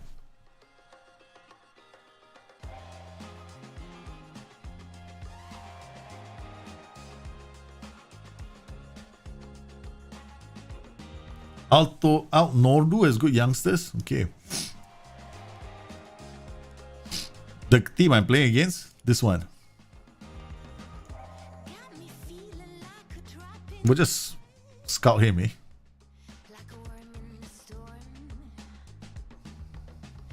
Because you said so. I feel so bad, man. So we already want the youngsters. No, we can't do all of them. All of them are not available. So we want this guy, this guy, this guy, this guy, this guy, this guy, this guy. And, no, we don't want to waste time. Okay, Who can play in our team? 1, 2.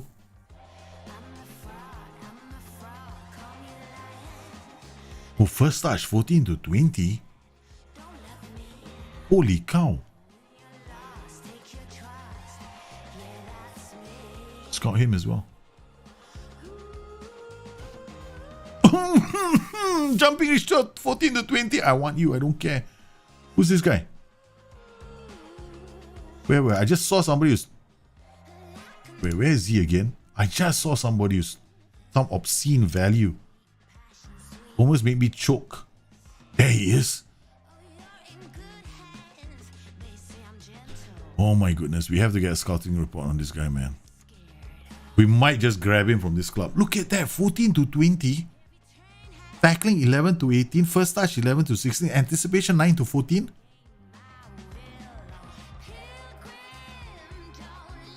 Wait, just the range alone. I just want to...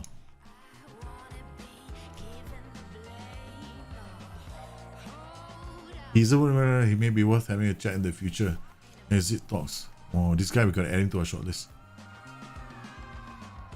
I like his attributes. I know he's not very fast. He might be a slowpoke, but this number here, 14 to 20, made me sit up and take notice. Composure 15 to 20 for a defender. Positioning we can still work on it, but this coaches seem to think that is. I still think, man. I still believe. I believe. Positioning 10 to 15. Passing. Hey, where are these? Yeah, you're right, man. They are worth looking at.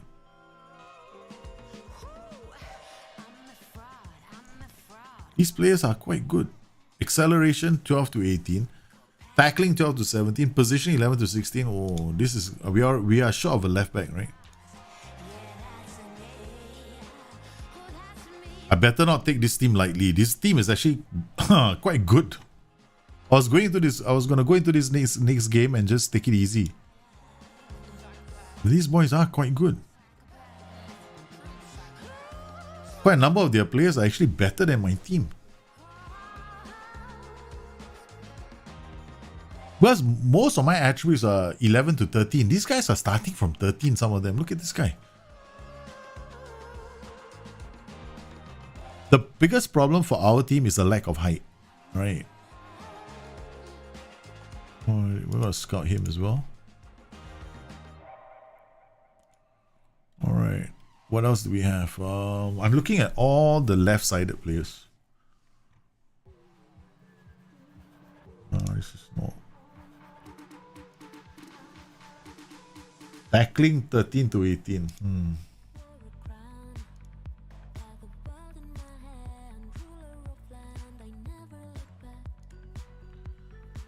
Okay, hold on. I think I know what to do here. Import view. Scouting super list. I could create one for you. No, not scouting super list. Performance view. Bang. Okay. Alright. Interceptions over 90 minutes. Who's got the best? 3.5 interceptions per game.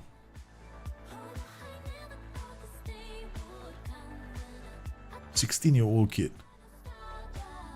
It's not 16. He's got 16 appearances. He's 30 years old. Okay. 16 appearances here.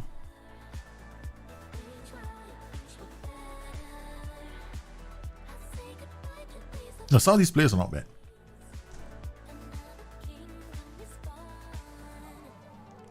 Okay, we're scouting some of the players. Ooh la la, let's not screw things up. Kumsen, yeah, since you're going, if you get injured in this game, you get injured in this game. Thank you very much. Alan Karius, we're gonna try and see whether our other striker can play here.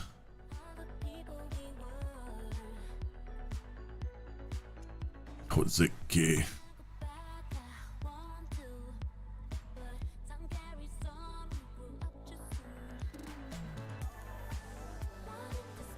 I want to see how my two strikers on their own will do here. So where's the other guy? Wait.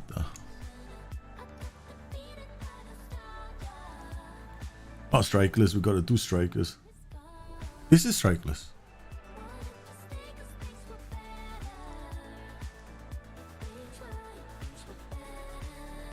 Thanks, it's strikeless.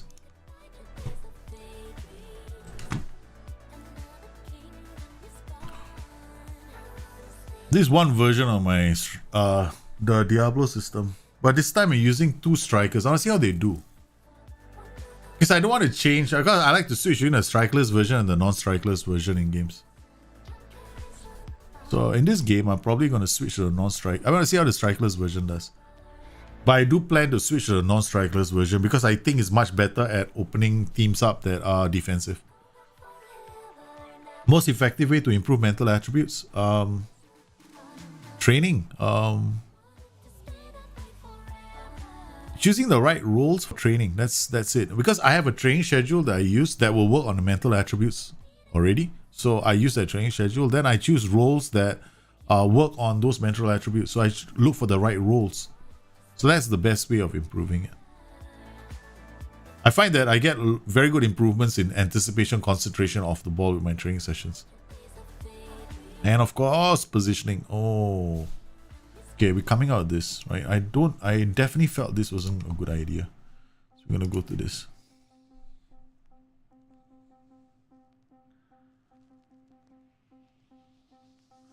Defensive wingers are very good. Have you tried playing them in a 3-4-3? I would strongly recommend them in a 3-4-3. I've got a 3-4-1-2. I've got an Atlanta system. I don't know whether it's in a folder, but those guys on Discord have seen it already. So I use defensive wingers for that setup. Then I'm gonna create my Scramjet version because I do that every Football Manager anyway.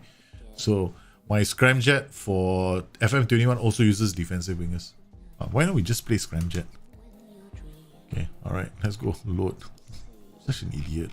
I'm gonna get into trouble on these days on streams for changing my tactics up every 2 seconds. Okay, Kumsen, Hadadi, you come here. Kumsen, you play here. Koita, Tarkan. This is a fullback. You're a defender. Got no jumping reach. Janvier. Okay, Tarkan, you come here. Janvier, you come here. Varga. Let's see if this works, right? I have no idea if this is gonna work. It's just theoretical at the moment. Like, you know, the thought crossed my mind. This is how I create Scramjet for FM21. So the roles and duties are defensive winger, the same setup, three at the back, 1 guy in front. And then on top, I've got my inside forward. Now, instead of using inside forward, I'm using a trequartista because I need him to stay wide and go down the flanks, which is what the original Scramjet did. I don't know if you guys know Scramjet. I mean, those guys who've been playing this game since Championship Manager days will know the one tactic that destroyed the game so badly they had to go and come up with a new tactical creator. And that was Scramjet. It completely forced SI to change the match engine and invite me in to SI to work with SI to, you know, make sure that that doesn't happen again. So that's quite a cool day for me. So, but now you can't do that anymore in the game because those exploits are gone. So I have created this one, which is a slight variant. Uses the same principles as Scramjet, which is to have that guy wide coming in. Ideally, he's going to be free for the ball. But those days, we could have 5 strikers lined up. We can't do that anymore. So now we can only have 3. And if you want the 5, you have to play like IF, AML, AMR slots. I don't know if you guys were on the last stream. I showed you guys FM 2009.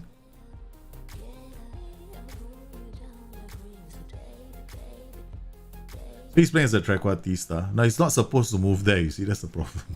In Scramjet, he's supposed to stay on the left. So that's the only downside I have. Yeah, Diablo is fun. Yeah, I like Diablo. I'm enjoying my Diablo tactic, but I just want to see how Scramjet will do here. I mean, it's a... Oh shit, it's a cup competition, right? If I win this cup, I can get a new job. So I should take this seriously. Oh man, why am I doing this to myself? Okay. I just changed tactics. Now let's make sure this works.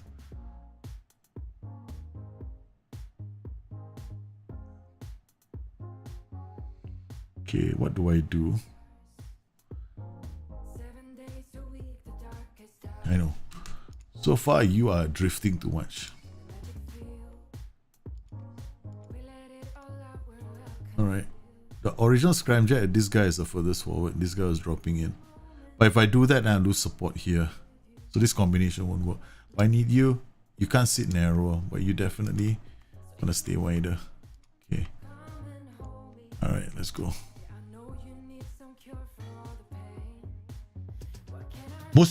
Yigitan Guveli. I just have to buy him. He's been a gem for lower Turkish teams for a while. Okay, I'll have a look at him.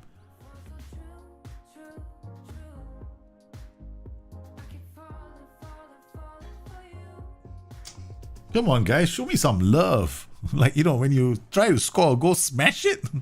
Don't stroke it.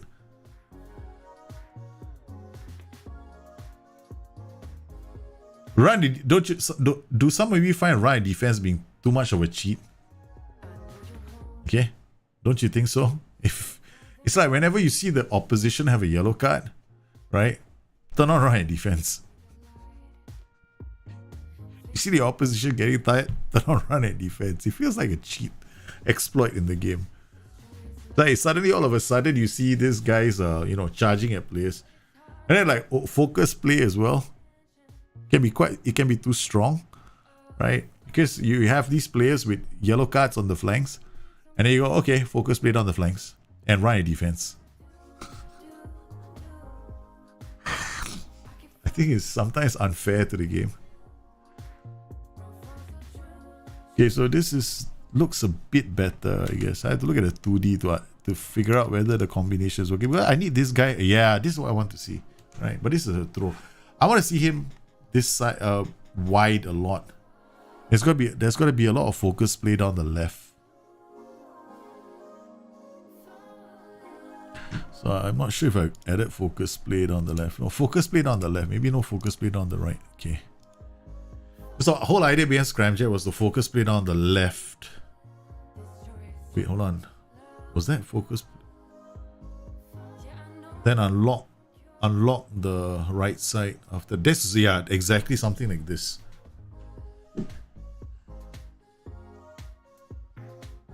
Now the only thing now I have is the only thing I have to think about is that defensive winger now. And how would I make him come inside a bit more? Wait, hold on. I think I have to drop the mentality down to positive, drop the width down a bit more, and we should be fine. The final piece of the puzzle will be the two ball playing defenders. Change them to stoppers. Could be the last piece of the puzzle. I want to try and get... The thing is, I want to get CM0304 the game. I've been looking for it high and low. I can't seem to get it. And then I need to figure out how to install a championship, a game that was made in that year on a Windows 10 machine as well. That will bring back memories, boy. I have to talk to someone. I mean, I can always ask somebody in SI. Probably they'll be able to help me out. I'm sure they have the old historical games. Championship Manager was your first? Okay, it was not my first. I think my first was the 98 CM 98, something like that. Yeah. I mean, back in the day, it was called. I remember the publisher was IDOS Interactive, right?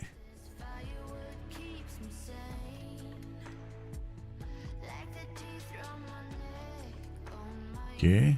Yeah, okay, this is what I want. This inverted winger out there. Yeah, something like this, right? I can't get the same thing that I used to get in Scramjet, where Scramjet literally dragged the team to the left, right? And then we just open up scoring opportunities in the middle. So we managed to... when I explained it to Paul, I actually wrote a big explanation to Paul Collier to explain to him how the tactic was breaking the engine. So I wrote it down.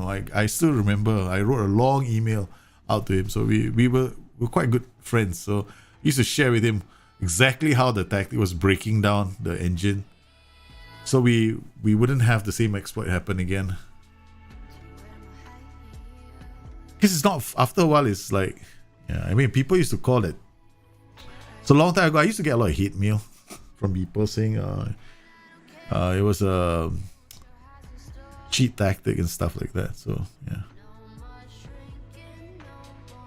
Those were the days, man. But I couldn't be bothered because a game is a game for me. Yeah, at the end of the day, the game is only a game, right? So you just enjoy it, man. You don't like it, it's your problem. You don't treat like it. Life and death, that's your life, man, not mine. USM 98 was fun. Yeah, that was another good game. Graham Taylor's Football Manager on the Spectrum. Oh, I think this was my first football game. I still remember. Back in the day, remember, you guys, we didn't have any 2D. We had to use our imagination. And we'd be banging our heads against the monitor just because the flashing bar said we consider a goal. I know, because I smashed my friend's monitor. I was working at ESPN and one of my other producers came up to me. This associate producer came up to me and said, hey, there's this great game for football, man, to prepare us for our live show. So I went like, what? Because we're doing English Premier League those days. So he said, Championship Manager. So I had a look at it. I said, yeah, man, this is great for scouting. We don't have to tell the executive producers this. We just keep it as our own secret to, to look as if we know a lot more about football than these guys do. And it worked. It was hilarious, man. Getting there. That's what I wanted to see. This is what I wanted to see. You see this guy out here? This is exactly what I'm aiming for, right? I want this. You see the gap that opens up, right? So he pulls the guy, then he pulls him away. Yeah, this is enough. Okay. We're getting close. Okay. Safe. I think that's my wife.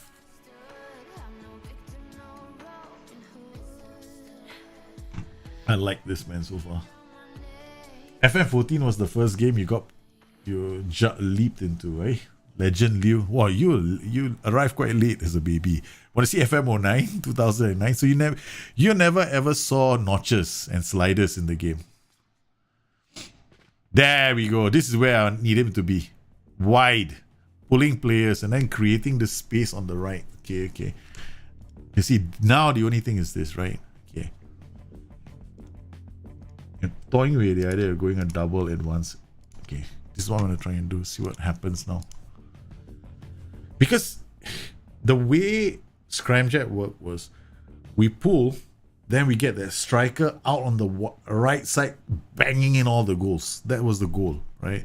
But because in FM21 there's this peculiar behavior with the advanced forwards right now, right? They don't both go up. Right, so I want to see how two advanced forwards operate now. Seriously. Yeah. Kevin Keegan, player manager on SNS. Oh, okay, that was another one.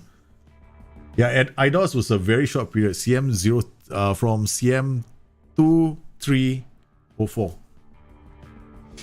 IDOS was their first, I think. Come on. Keep the ball. That's it. Okay, now tweak the two roles here. Okay. Can I make this a bit more aggressive? This is like me trying to create Scramjet all over again. Okay, so alright. Scramjet, this guy had to drop. That was my rule. This thing in my head was going, this guy has to roam. I still remember. This guy had to roam. This guy was supposed to be free. The only problem when you set it up like that is your right side becomes weak. Whoa, Varga with a bullet from outside the box. So we create all the overloads.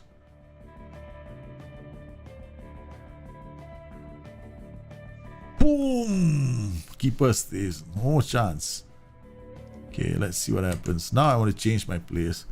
Kumson, you come off. You waste the space, you. You're leaving. I don't need you anymore. Alright. Karius. No, you can't play you. Now I want to try this player in John VS spot.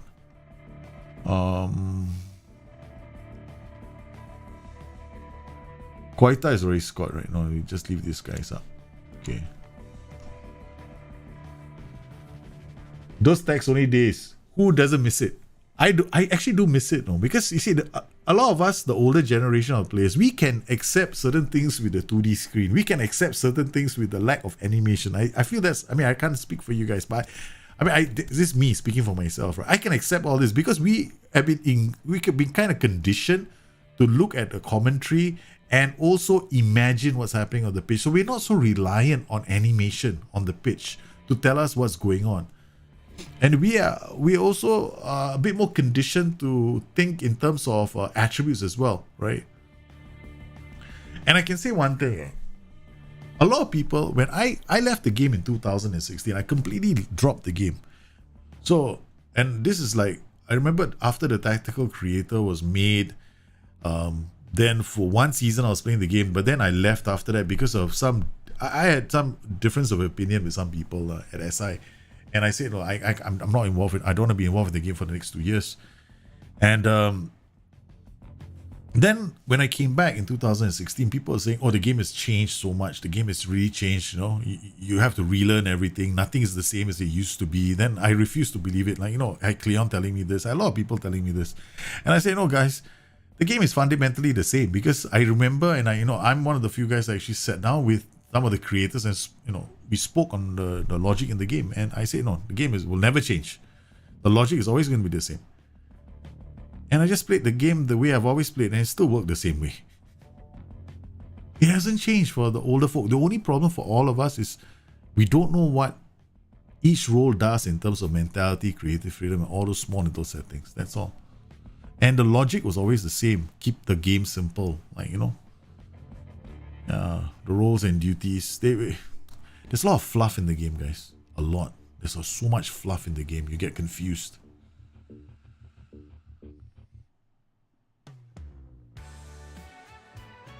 It's not too bad. That's not too bad. Scramjet did okay. Against this team, of course, right? No, people are going to say, but I like to see the transitions, right? So the transitions told me enough. Okay, so we go to the tactic. We load Scramjet again. This is a new version of Scramjet, so we load it. Yep. Okay. The only thing now is I have to work on these two roles. I'm such a crazy dog. Okay. So this is me playing with tactics from the past.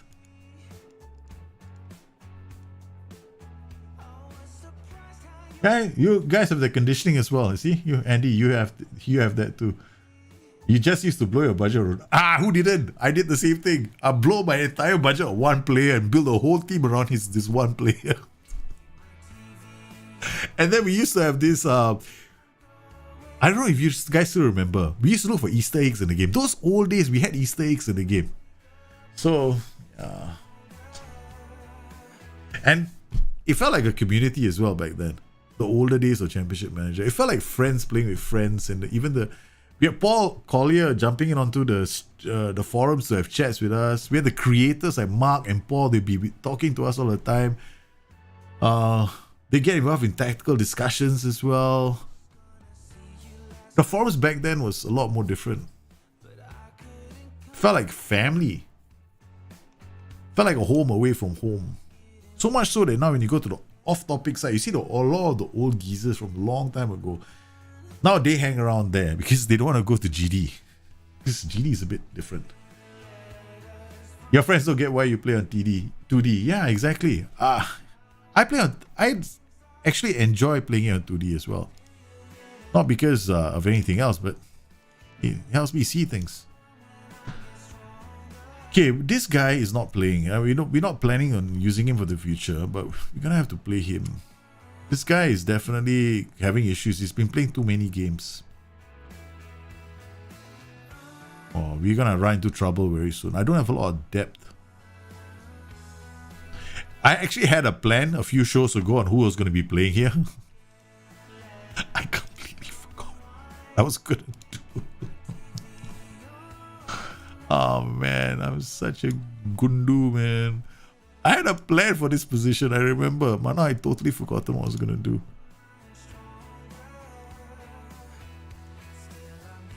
I gotta rotate my left back.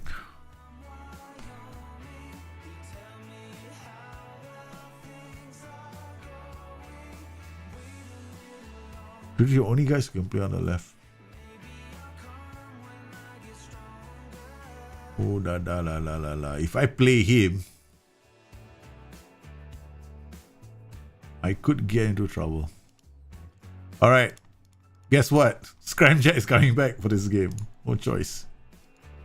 Okay, we're gonna play Scramjet. Right. Because Adadi is not fit. Oh my goodness, I'm actually throwing it into the deep end.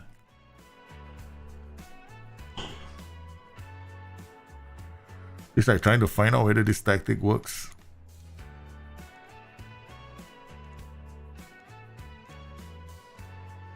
I don't know this team well enough yet to try these risky roles. These are risky roles, ball playing defender. If you don't know your players, don't play them. I remember this was a ball playing defender. Scramjet uses an Anchorman. Because back in the day when I created this tactic, I didn't want this role to be roaming. I didn't want this role to go forward. I just want this role to be with this tree forming a pack. Right, this is the way I set it up last time. That was my logic that was running through my head, was this. Yeah, if I can still remember the logic running through my head. I'm not in touch with Cleon anymore, man. Yeah. Oh, Gaman. Hey, thanks for becoming a Patreon. Hey, do you know that we're doing a Discord only tonight, right? So, yeah.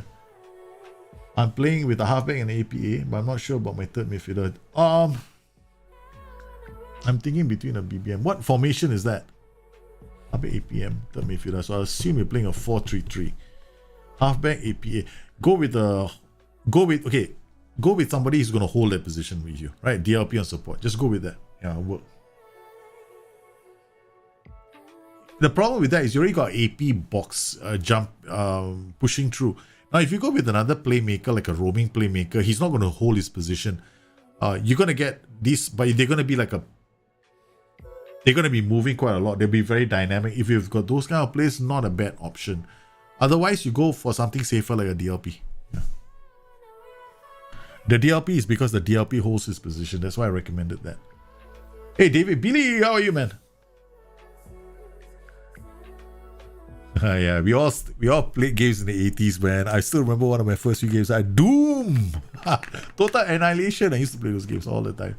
Command and Conquer. I used to go to I used to drag my friends to Command and Conquer local area network games those days as well. Oh, Domak. I just remember. Yeah. I can't remember. IDOS came after Domak. Yeah, it's dirty. 2 AFs can be quite dirty. That's why I was toying with the idea with Scramjet so to go to double AFs. Because in the old days with Championship Manager and Football Manager, you couldn't do that because they both will go forward, right? So now, but it's recently what they've done certain changes to some of the roles, right? Since FM, was it FM 20, FM 19, FM 20? What they've done is they made sure that one of them will always strike back. So I'm going to go with a double. You can actually go with double AFs. And it's not supposed to work like that, but no, seems to. Oh, guys, you're playing I'm playing Galatasaray. With Scramjet even. I'm gonna get so clobbered in this match. My goodness, we are playing a Scramjet variant. I'm testing it out, and I'm testing it out against Galatasaray. We're dead, man. We are so dead. I remember CM4's first 2D was bugged with weak offensive headers to the point you have to play text only to score headers. I don't remember that. I can't remember a lot of things. I tried playing FM 2009 yesterday. I tried installed it on my computer and I forgot how to set play instructions.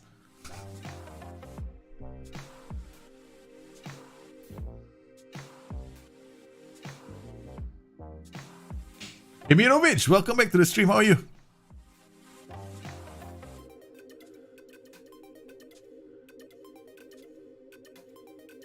You're using 3-4-3-2 AFs. Yeah, 3-4-3-2 AFs can work. Definitely can work. 100% can work. You got 3-4-3. As long as you have defensive wingers, you can play. Because in FM 21 right now, they don't have both. You see, look at this. Even here, you see this? Look at this. I don't have two bulk, you know, like in a defensive transition, both of them don't come back down. Like here, you see what happens with these two, right? They're gonna do this TikTok. One drops, one goes forward. There you go. There we go. They just did that. So, you know, definitely things have changed. So much so that it is possible for you to use two advanced forwards. Look at this, right? Bang. In older FM, this guy will probably be here by now, right? In line with this guy. So they made smaller changes to movement and positioning for those players. Oh, sweet defending, man. Yeah. How old is your little one, man, Jahid, right now? Got a few months, right? I guess. I remember she's about a few months, right? Man, once they're asleep, it's like, thank goodness they're asleep for a while.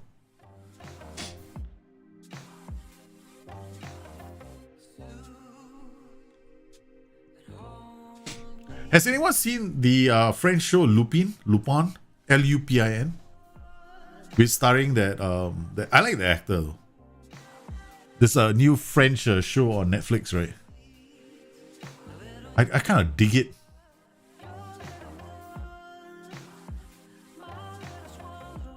Come on, ball playing this. Okay, I'm right not to use stoppers, because if I not use a stopper, the guy would have come out even earlier. Have you noticed my set pieces are default?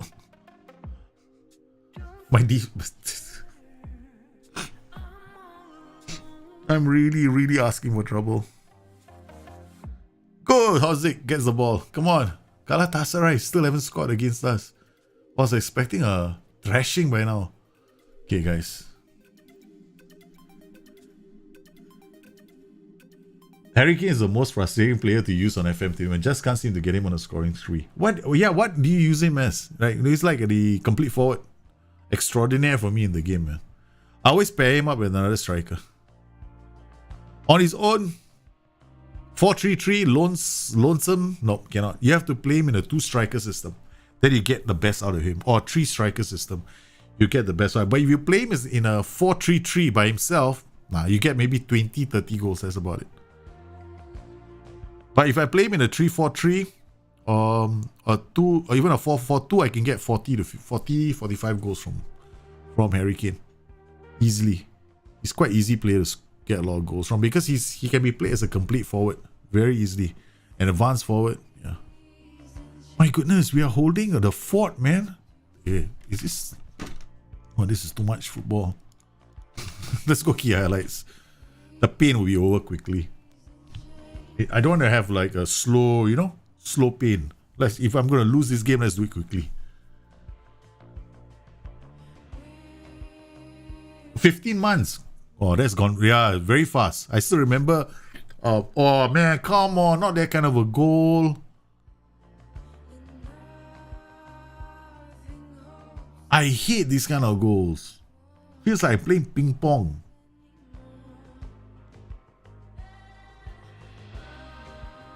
I mean,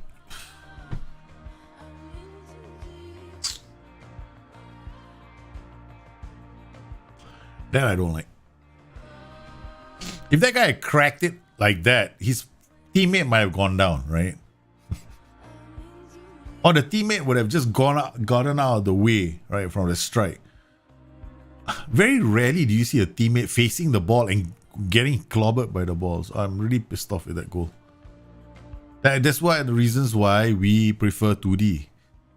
Because definitely that's got to do with animation. Because we kind of like we round it off to animation issues. For the older players. We played so well. Never mind, it's okay. It's alright. I don't expect to win this game anyway. But we wanted to make it really hard for them. We did. But the game is not over yet. There could be 3 more goals in this. Do you count an AMC as Shadow Striker as a 2-striker, or you mean it literally? I don't understand the question at all. Oh, has she started walking? Oh my goodness, that should be fun. Did you record the first step? We all do. Take the pictures. Remember what she was wearing when she first started walking? Next thing you know, she's going to start putting her fingers in everything. That's when you're going to be running around the house. Honey, you do not put your finger into the switch. Honey. Oh my God. This is again one of those.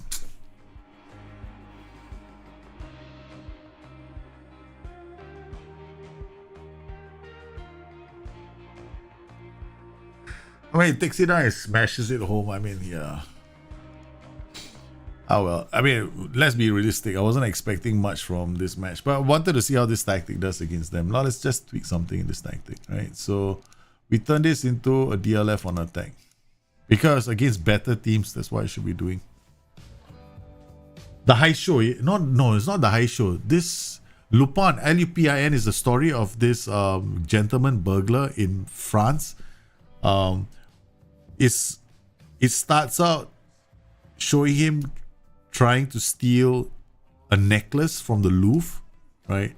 The largest story has to be about how he's trying to gain vengeance on, or rather find out why his father was accused of a crime. Yeah. I'm not trying to spoil the story, but so it's a pretty cool story. French, I love the show. Enjoying it every way. Is there a way I can set up my team to use, for example, 5-3-2, one wing back and wing on one other side? But I want them to play a 4-4-2. Is this possible? Wow. So you want the team to attack as a 5-3-2 and defend as a 4-4-2, or attack as a 4-4-2 and defend as a 5-3-2? You can. You can do that. Yeah. You kind of, but you have to think in terms, you have to set up your formation for defending first. So you have to identify what you want to defend as. Like a 5-3-2. So then you set it up as a and then you set it up as a to defend as a 5-3-2. Then you adjust your roles for it to attack like a 4-4-2, if that makes some sense. Yeah. So it is possible. It takes a bit of figuring out roles and duties and instructions and stuff. But it's like kind of a lot of work. So yeah, exactly. When you, at this age, yeah, your life is about stopping your child from maiming itself. Exactly. That's how I feel as well. It's like I've got my youngest right now. He likes to. We got him these cars, right? So a house. So he drives his car in the house, and he goes at breakneck speed from one end of the house to the other end of the house because he picks up a lot of acceleration. So he gets to the back, and then there's these things around the house that he has to avoid. And I think there was one day where we went really fast, and then he did a flip with the car. And he went flying with the car. So I was right. I mean, he's already so fast. So now he's learned how to do. He's doing this. What do we call it? He does drifting with the car in the house. I mean, we've got quite a lot of space in our house, but oh my God, I don't know what to do, man. Sometimes I think they want to I think these kids just want to find some way to freak their parents out. Okay, Yaya Sani, 31 years old. Whew. I mean, he's great in the air, but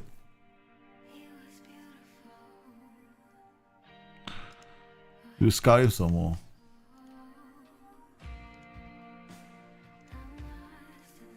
Okay, so we've got this. So we've got something here. Attributes worth the range. What I'm looking for, fullback. 9 to 13 isn't bad. Mentals are pretty okay, but some of the numbers are pretty low. Yeah. Okay. Off the ball is not bad. Timo is not bad. So we're gonna keep scouting him. This guy might be interesting.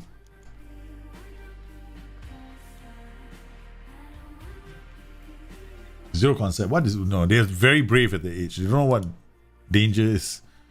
I brought my son when he was like a couple of months old to the pool, 18 months old to the pool. Just like, yeah, water, boom, jumps in straight away. And then now he's 5 years old. Bring him to the pool. He goes, hey, daddy, I'm not going to go. I say, let me show you the video of you when you were 18 months. You were a brave kid back then. Now you're a bloody coward. Gets them angry when I do that to him.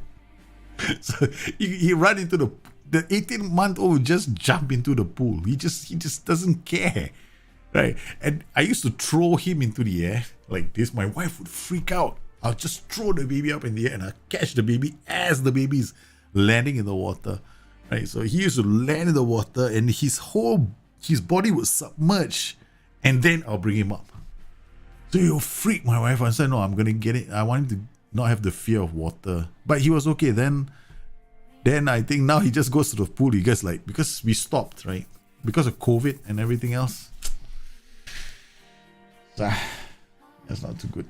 You're talking about Kane being best in the two striker system. That made me wonder, does the support player need to be another striker, or would be an AMC shadow striker be sufficient? Support striker. Support striker would be good. We started watching Wayward Pines. Yeah, Wayward Pines is a weird show. It's a weird show. But it's not bad. It's just one of those strange shows. Man, we went from 7 games undefeated. We just lost our first match. But we needed to play the Scramjet system because our fullbacks needed a break. Galatasaray just smashed us, man, for that. Look at that. Now we got a home match against Sivasspor. No, we gotta come back to this. We'll use the strikerless version. We're not ready for. I mean, we did quite well against Galatasaray, right? We lost only 2-0. Could have been far worse. Oh my goodness! Holy moly! They're coming at us with everything, man.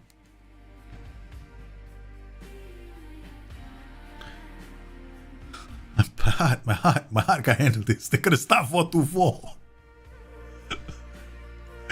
I'm immediately like, holy cow! What am I gonna do, man? What am I gonna do? We're gonna go this. Gonna start attack, and we're gonna go attack. This is gonna be fun. Does a pressing forward work well in tandem with the DLF or Gaman? Yep, it can work well. Okay, when it comes to striker combinations, you got.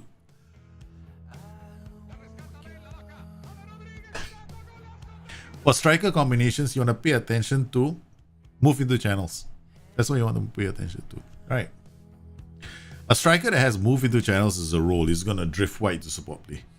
That's what you want to pay attention to. So whenever you choose a role, you want to look at how they combine with each other. So if one guy goes to the flanks, then it helps you in build up play. That role might help you in build up play. Like advanced forwards also do that. So what you want to do is you want to see how they pair up. Like here I've got a hold up versus a guy who's charging forward into the next beyond kind of thing. Yeah, so that's what you pay attention to. So pressing forward, yes, because he moves into channels, and DLF moves into channels as well. TM moves into channels as well. So all the 3 rows are going to have a lot of movement in them. So they work well with the PF works well with the DLF and a target man. They can work well with both. What's my actual job? Playing Football Manager.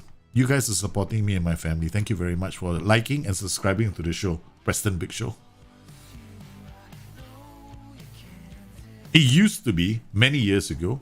I used to work in ESPN. Yes, I'm retired. Right? I'm well past the age of 50. Okay, so I support myself entirely now. I'm retired, so I wanted to start my own company. And then I had this request from friends of mine who are playing Football Manager to devote more time to Football Manager. So I was like, so I ended up, I was having my doubts, and they suggested they would support me on Patreon. And they said, give it a go, see how it goes. And we really want you to continue doing content for us. So I continued then. So the only reason why I'm doing this now full time is because of you guys. Doesn't mean that, so I get you guys support me on Twitch or YouTube as members, and Patreon. And of course, our Patreon community is a lot different, right? What we do in Patreon, or rather what we do on our Discord community. So people have asked, how they get to access Discord. Discord is a private group of supporters.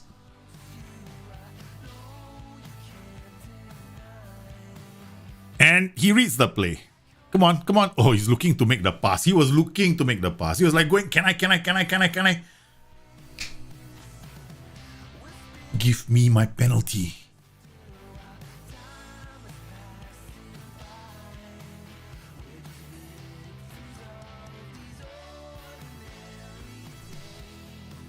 knew it was gonna come. Kostis Evangelidis, how are you, man? How are you, man? How are you? For a box-to-box midfielder, what are the key attributes you look for first? Have you noticed how many attributes are important for the box-to-box midfielder? Off the ball, the first thing you want to look at. That's the first attribute you look for. And we missed the penalty. I don't believe it, man.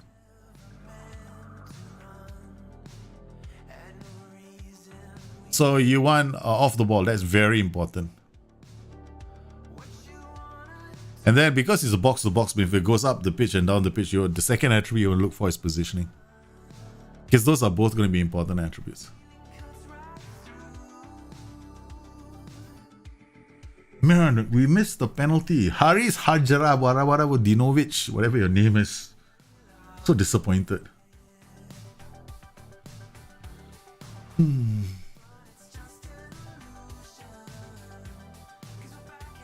don't forget, box-to-box midfielders, they have a lot of work to do. Work rate is going to be important. Stamina is going to be important. Then if you're going to keep playing a player as a box-to-box midfielder, you got to look at his natural fitness, because he's going to be playing a lot of games in that role, right? So he's going to be doing a lot of that hustle and bustle in the matches. And if his natural fitness is low, you can only use him for one game a week, or maybe one game every 2 weeks.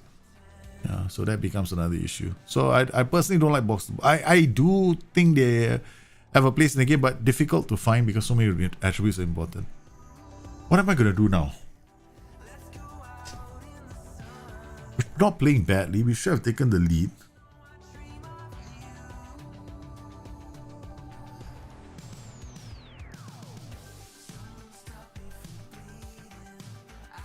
My wife isn't doing very well, Javier.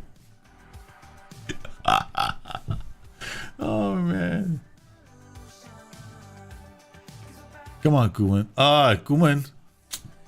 Give me a chance to show us what we're going to be missing. Hasn't really done much as well.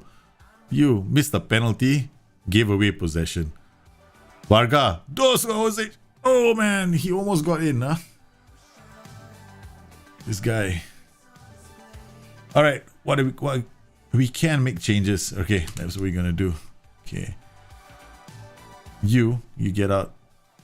I'm gonna put somebody else. Oh, this is gonna be tough. Terpan, you come here. Talk about changing things on the fly. Sudoku, you come here. Sudoku. Sadiku, lah, idiot. His name not Sudoku. We have one option. Kara, you're either foot. Okay, you come here. Let's go.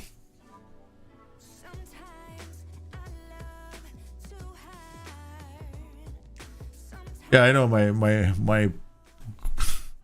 I've got like, I haven't bothered, right, with penalty taking as a thing for my strikers yet. I have to do that very soon because I haven't done it.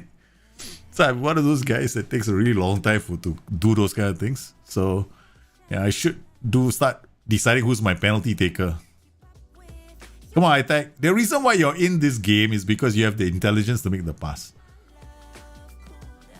Seriously, guys, you should be able to beat this team. Come on, come on, come on. Let's see, let's see. Oh, boom! Yeah!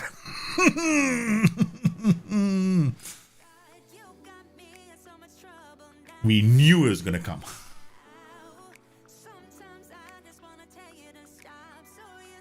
Boom! Keeper couldn't handle. Varga just comes in, reads the play.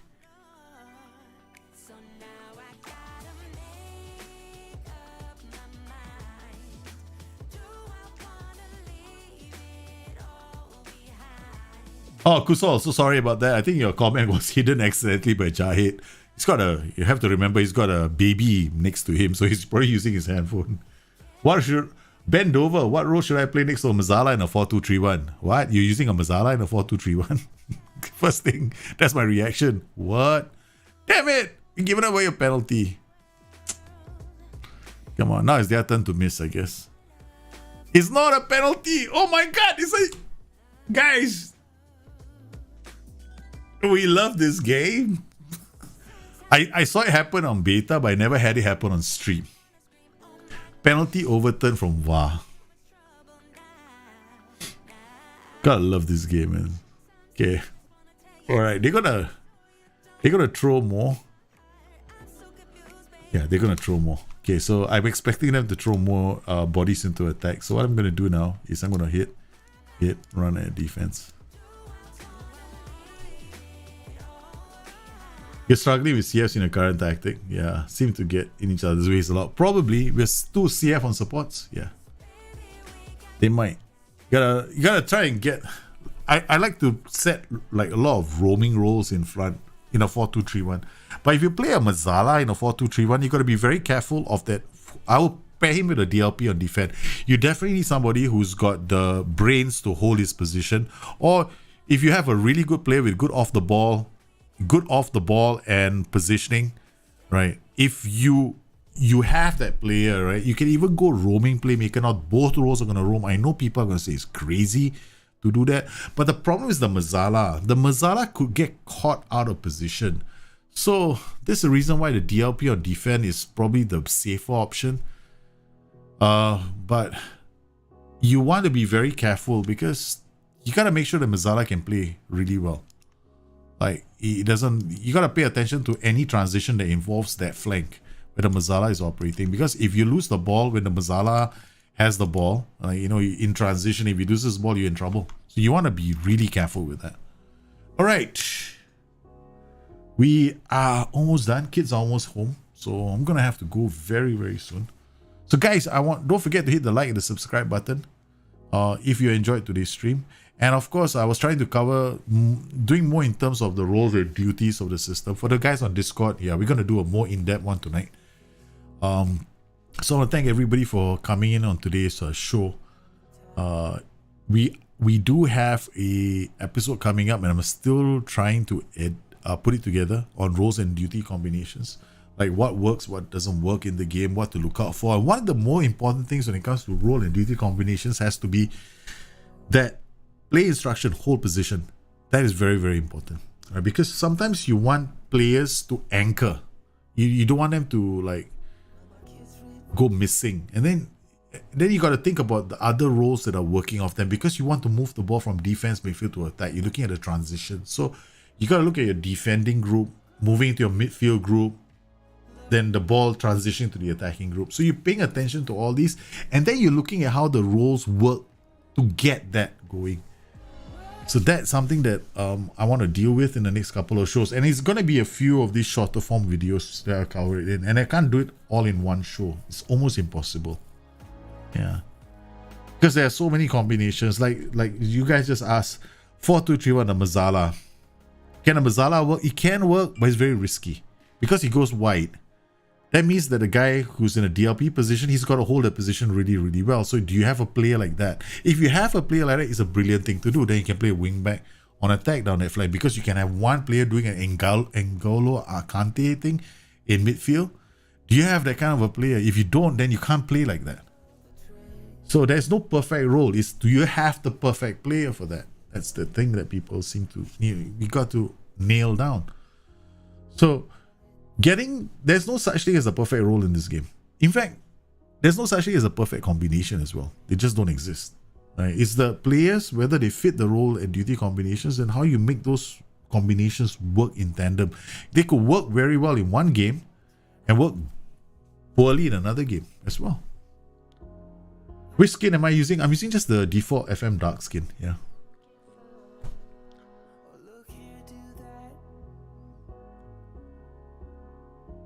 I've used a DLP and a box-to-box midfielder before. I've used a roaming playmaker and a box-to-box midfielder. I've used a roaming playmaker and a central midfielder support.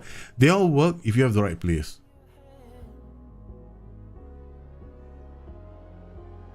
So I want to thank everybody for coming in on today's stream. You guys have been absolutely fantastic. So don't forget to hit the like and the subscribe button and stay in touch. And we will definitely be doing more of this very soon with role and duty combinations. I might do a totally entirely different stream later. Maybe on today is Monday, right? So what I'm gonna do, maybe on Wednesday stream, we're gonna craft a tactic on the stream. Like, we're gonna do just one from scratch, right? And we're gonna talk about the role and duty combinations for that tactic. Just an entire stream devoted towards crafting a tactic. So I'm very interested to know what club you guys want me to pick. So we're gonna pick a club as well. So in the comments below for today's video, if you're watching today's video and you stuck around this long, I want you to stick which club you want me to manage. And then we will go there and we will create a tactic for that team. And then we're going to try and see what role and duty combinations work with that team as well. Right? So because these all work together in tandem. So I want to thank everybody for popping into today's stream. You've been absolutely fantastic. I totally enjoyed today's stream. Our little Kashim Pasha team is still doing okay. We are 4th on the table, but not doing too badly. We've had 3 defeats already this season, but we are definitely better than where they expected us, which was bottom of the table. So this is gonna be phenomenal. All right, so I'm gonna do role and duties a bit more as well on today's stream, Jahid. So tonight on Discord, we're doing role and duties again. So I'm gonna extend this. We're gonna keep doing it. I'm gonna talk about defense combinations, midfield support combinations, 4-2-3-1s, low block, mid block, high block. Which probably would spend a fair bit of time because it's easier to do it on the stream like that. Okay, so thanks for everybody coming in today. You've been absolutely fantastic. You guys take care. Have a good one. I'll see you again soon. Bye bye.